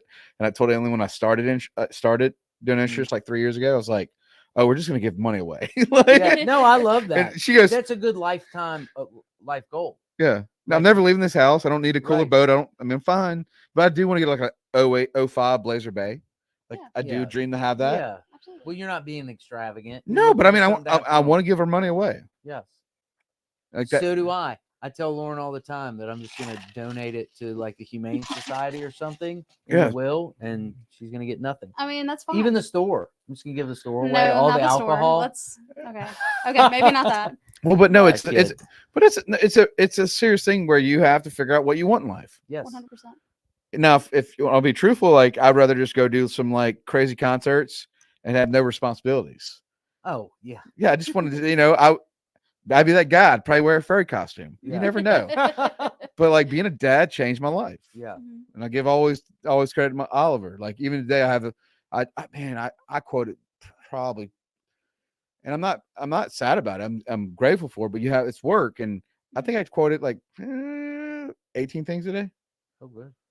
Yeah. So it's just like, when I'm like, a cup of coffee. Yeah. That's awesome. Went out, took me a little shit, came back. But it's seriously like, because you're fighting, trying to figure out a spot for. I'm only, as an insurance agent, I'm pretty much just. I mean, I'm trying to find a place for you. Yeah. So like, it's stressful too because I'm like sending out applications. I'm doing the boring things. Right. But I love it, but I'm just But you have a goal at the end of all Yeah. this. You want to help other dude. people. I told you, Robin Hood, Kevin Yes. Costner. Yeah. Send it. I love that. Absolutely. But that's really how your goal should be, is to have some type of helping other people and not just to help you. Because I think Because it's if you do that, you're gonna be miserable. yeah, but it's You'll only never be money. happy. It's cotton paper. Yes. Mhm. At the end of the day, it's cotton paper. Yeah. Like it's. But I'd rather like when I remember when I met a person, and it really fucked me up. I mean, I'm sorry for my language, but it really fucked me up. And she had chemo and she lost her teeth, and then she told me that I paid for them, and I was like really fucked up about it. Like I was like, Yeah. what? Because I'm learning more about cancer as the Right. stories come. Right. She's like, yeah, chemo takes your teeth out. Golly. And I'm like, shit. So when I started, when I became part of Cars Champions, I was more selfish. The more I've been fighting, the more selfless I get. And I'm loving it more and more every morning I wake up. I'm like, what can I do for this coast? Yeah. And that's another reason why you're successful, though, because people, they know. They can tell whenever you're genuine about things like that. They do. Absolutely. 100%. That's why, once again, it's why we're so successful. I genuinely believe that. It's just because we would give so much. I know, because you 'Cause get that's how y'all it's supposed to every year be. y'all opened, y'all been a sponsor. Yeah. But that's Like, how literally. it's supposed to be. Absolutely. And we will be as long as we Yeah. are open. Yeah. And even then, I would help you with something else. You know what I Yeah. mean? Like Yeah. that means something. Hmm. It really does. I'm just glad you introduced us and brought us into that world. It's always so it's all going to the hospital. Yeah. We're not, it does nobody takes a check. And John takes the wrath of most of it because expectations of his life. Mm-hmm. John should be this. No, leave John's the best dad I know. Oh, John, absolutely. but I'm saying like, but he can't. I mean, look, it's just one of situations where you look at a person like if it wasn't for John, I would never been brought into the side. Yeah. We pull each other. I'm Mhm. not massive with country music, but I love him. Yeah. And I love what there's times like after the pink dress run, we won't talk for a month. Physically, but as we get older though, as we are starting to get older and being dads, Hmm. like it's like his boys wear the hats I make. Yeah. Like his, so we're getting to a point now where it's like we are becoming that old friend couple. Yeah. It's Yeah, like, exactly. like, dude, we're But okay. you don't have to. I mean, as far as even when the people that really matter and that care and that you're close to, Mhm. you go 2-3 months and you feel like you They're saw there. them Right back up. yesterday. Yeah, Yep. yeah. That's no big deal. But you have to have that team too. Also, it's not Oh yeah. it's always team. Always. This really is all team. You have a sport team. You have a family. I have the best family, and I don't express it well. Like Yeah. sometimes I'm in the work mode, and Oh yeah. but I know that like at anything is like if you tell me, Jordan, this is your last podcast. Yeah. Okay. It's Went out with a bang. yeah. For me, yeah. I mean, that's how I Yeah. want to live my life. Yes. I mean, the older I get, I like rocking chairs and shit. Yeah. And I love it. I love Emily. The older you get, the more you enjoy comfort. Oh man. I really believe whether it's comfort food, comfortable conversation, comfortable people, Mhm. So what comfortable is you and your wife's thing? What is that thing for you though? Because like you're not clubbing at Complex anymore. No, I'm not.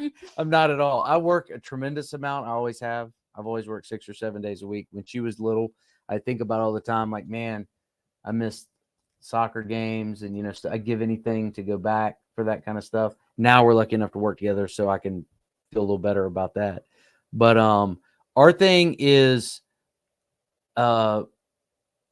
film, television, like watching a good show or something. Because I don't get in till 7:30, sometimes 7:30, and we like film and television on Sundays. Every Sunday, I go to my mom's house. My mom lives next door to me, and every Sunday we do dinner at my mom's. Sometimes Lauren comes over, her and her husband, and sometimes they don't. When's the last time you been there? It's been a minute. No, Your dad's weeks get ago. dad's Yeah, it was 2 weeks ago. Okay, exactly. that was Dude's 2. got a counter on that. Yeah. Yeah, it was 2 or 3 weeks ago. Better get in check, girl. But that that kind of stuff is just spending time together. And I don't have hobbies. I'm not a hobby guy. Like a lot of people are like, oh, you should golf with us. Where was I don't. I have no desire. works so much that he's Yeah. just like, I have no desire. I don't have many hobbies either. Every now and then I'll go to a concert, something like that. But like I want to work. Mhm. Like I focus on that. It's not because see people that don't do it don't understand it. You know what I mean? Like or that don't get it. Yeah, I think you do. I do. You have to be almost a maniac. Yeah. Where your whole focus, you don't want people to think like, man, you're missing out on so much. It's like, no, this is what I want to do. This is hobby. Just Like worker this bee. it's a worker bee. It doesn't matter if it's this or if I work for you or I work for a charity or work for whatever. Like that's where my focus is. It's not. I don't know. I'm probably weird. No, you're same as me. There's probably some weird. No, we are the same. I know I'm weird, but it is. It's Follow that it is along. my. I hear it every day. People are like, why are you still doing here? You need to get home. And I'm like, I do go home. I mean, I leave at a normal time. I have a normal schedule, but it's like I have to do this. Friday, I went up to my friends in Brandon. I left at like 11 Yeah, it was early. o'clock, Mhm. and I'm walking out the door, and I was like, I don't really want to go. Like, I mean, I want to go, but I don't want to leave Yeah. because you're there, and it's in the moment. And I need to do this. I need to do that. What if somebody comes in and needs this? What if? You know? Yeah. To me, it's healthy. It's probably not to most people, but to me, it's very healthy, and so that's what I That's what you enjoy like. doing. So I Yeah. enjoy doing that, and then spending time with my wife. So my favorite thing is right now is we have adjustable bed. That's one thing I got out of the mattress store, and we watch movies. And I'm doing the airplane with Oliver at 6. He's in jiu-jitsu too. He's Oh, I love becoming, it. but I'm like using him as a weight now because I'm trying to get physically Right. stronger. I love it. So like I lift him. I got about 50 pounds that I get to lift, and then he loves it. And Gotta so it's a work out get. I'm just really like a robotic side 25-cent machine. Like, but I am Yeah. for Oliver, and it's me and Emily laugh about it because like he gets a little rough with me, and then he'll get with mom, and mom's like, no. So then we're like, don't do that. Like, but that's my thing. It's the quality time we have watching movies, and because I know eventually he's gonna like, that was your little girl. Yes. I mean, I know eventually it's gonna come a day where I'm not cool. Well, I wouldn't say that. I'm 27, but I have a There'll very be old a- soul. There'll be a window of time where Yeah. you're not cool, and then they come back. Okay, You know what I mean? like- but I don't want to be that guy. Like you're super I- cool, and then you're not, and then you're And then super cool. Yeah. Because but I have a very old soul, so I don't really have any hobbies either. But we will sometimes go on the motorcycle. My husband and I, we have a motorcycle, and that's the only thing we do. But it's still not often. We just go and hang out. But most of the time, I just want to go cook for them because once again, food. Oh yeah, she's I love to cook, so I'm just obsessed with food like that. But that's what I want to do for them. So like for Father's Day, Mother's Day, you know, maybe not Thanksgiving because my grandma, she usually wants to do that. For Thanksgiving, she'll do the food. But any of the other holidays, I want to come over, whether it be make a drink, but usually it's cooking. Being like, but Birthdays. so you've always been that way. You've always been supportive to her. I Like, hope so. I think that's it. I hope so. Definitely. I wouldn't cheat. You know, I'm trying to figure out life. Here's my thing. Give me some insight. Here's what I'll say. We joke about it all the time, but like when she was younger, her mom and I a lot of times would have to do good cop, bad cop, and she was a Mhm. great kid.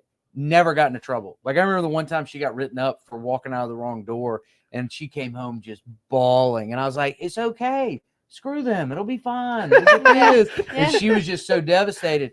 But when the time came for something to have a conversation about, like her rolling her eyes or at her mom, then there were times that we were good cop, bad cop, like where I get all worked up and her mom's like, "Hey, baby, all right, you've gone far enough."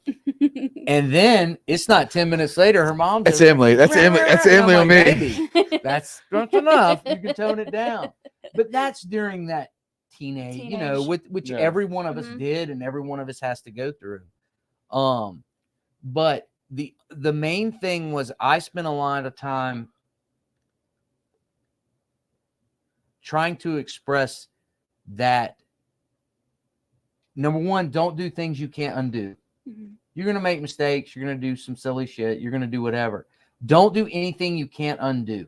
You can't undo getting in a car accident and killing someone.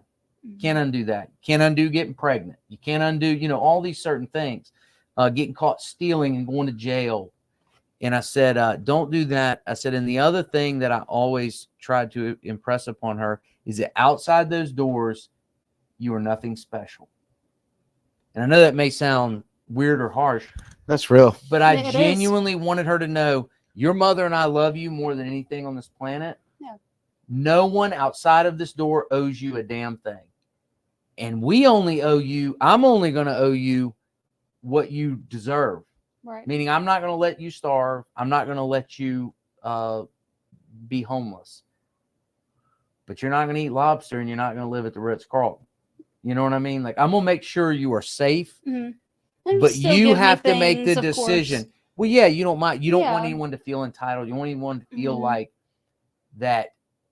It's one of the big problems now. So many people know they have a safety net. They know they can fall back. They know they can do whatever. I want you to know that don't be one of these people when you walk out this door that thinks, look again, no, it's yes, sir. It's no, sir. It's yes, ma'am. It's no, ma'am. What a Just same like It's what- mind. thank you. Yeah, just like what It's you no, said. thank you. Her mom would constantly be like, you're going over to these people's house. You better not do this. You better do this. You better wash your hands. You better say thank you. You better, all those things. That's how it should be. Mm-hmm. And I always say, and it's so funny because whenever I say you're not special outside of here, whenever we're in conversation with someone else, they're like, Jesus Jesus Christ. Like, why would he say that? And I'm like, no. Give a little bit more context. But it genuinely, I think it wasn't just me walking in. You're not special. No one likes you. But like, I genuinely think that that's what made me 100%. That's the best way. But Then. she's just like her mother too. Yeah. They're like a clone. So I get to work with my daughter, which is like working with my But wife. she's the only owner. Yeah, exactly. Shout out to your mom. No, she hit me on Instagram earlier, and I was laughing about. Yeah, I was like, "This is sweet." I was wondering who this person was. It was your wife. Yeah. I was like, I can She's feel the that best. energy. I could. Like, so my mom's the same. My mom's a ghost hunter. My mom's Susie, and thank you, mom. Like that, I think that's always for me is like I have the cool. I know I don't like share it for her like physically as I get older, Right.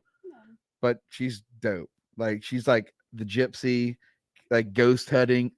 Like she Oh, gets I love that. like she is like I mean my sister's pagan and it's all life. Yeah. Yeah. We're like the weirdest crew. I have siblings that are like, and the thing is, from like my age at 38 to my brother being 46, my sister being 48, to my other brother being 40. Yeah.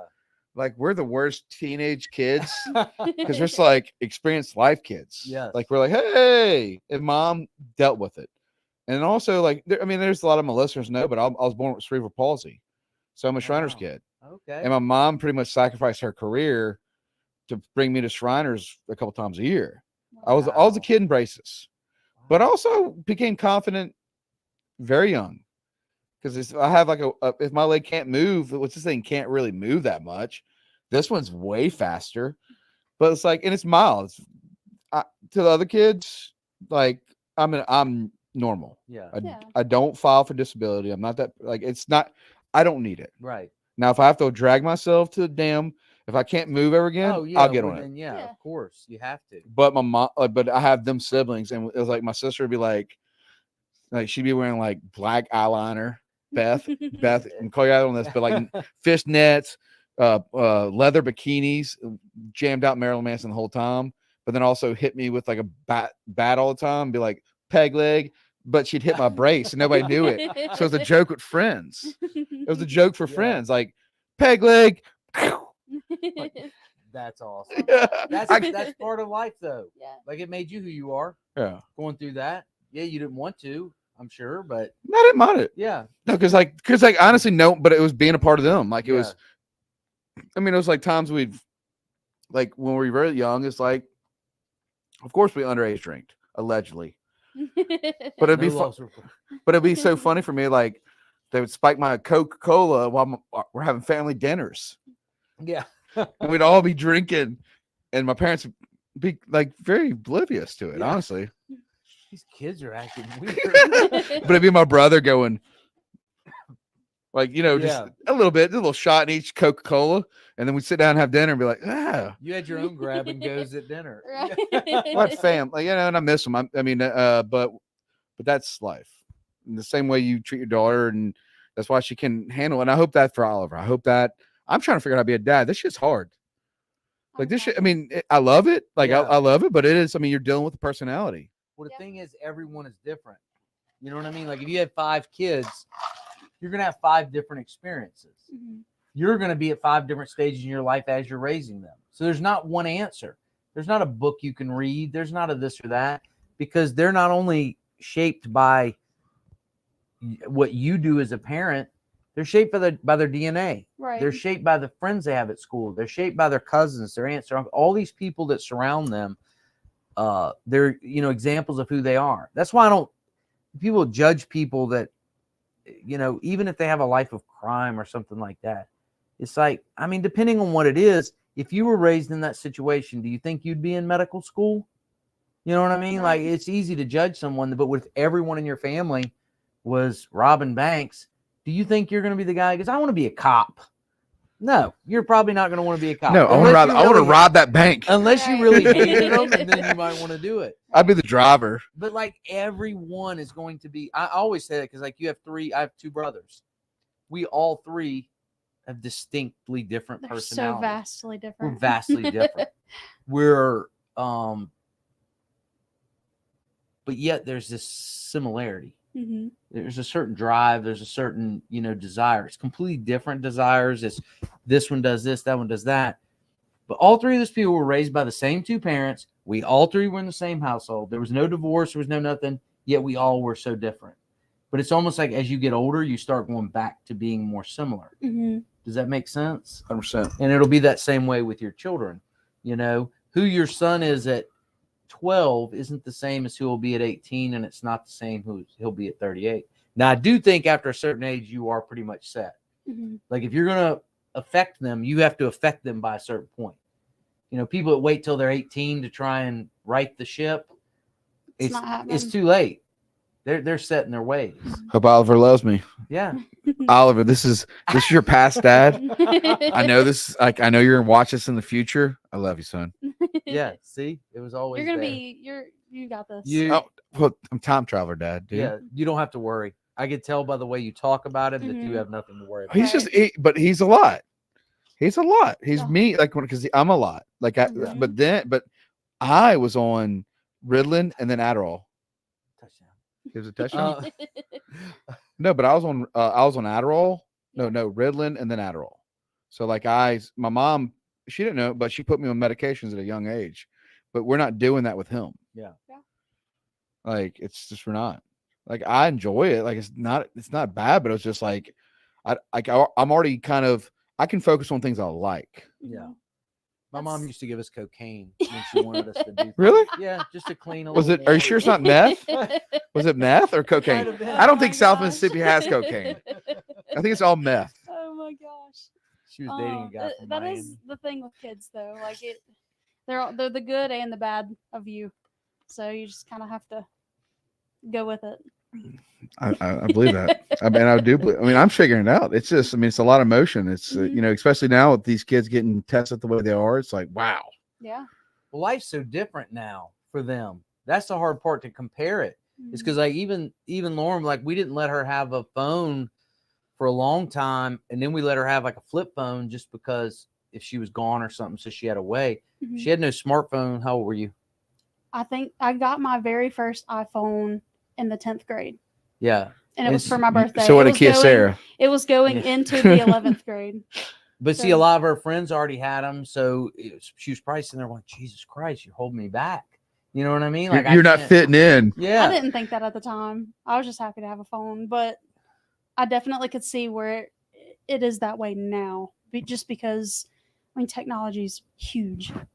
Oh, so absolutely. huge nowadays. I mean, y'all have contributed probably 3-4 million views off of TikTok or social media. yeah. Mhm, absolutely. yeah. Millions of views just off of just y'all posting y'all's local business. Yeah. One app. Yeah. Yeah. That's One it. app. Oh, I think about it. We'll look at the watch hours, and I'm like, can you imagine this many hours were wasted watching our, not me, you know what I'm saying? Yeah. Yeah. But then I know that went on to another one and another Past one. time. And Absolutely. we deal with it even now, even with adults that work for you.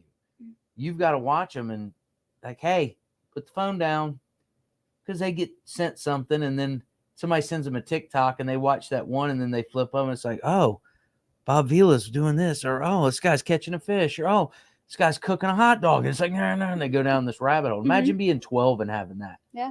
You would have been obsessed with that technology. I know I would have been. You couldn't have got 100%. me out of my room. I still got a Magic Chef. There you go. I death scroll. I will. Some depends on what I feel like. I will death scroll, but it's all food. Yeah. It's all food. We feel that.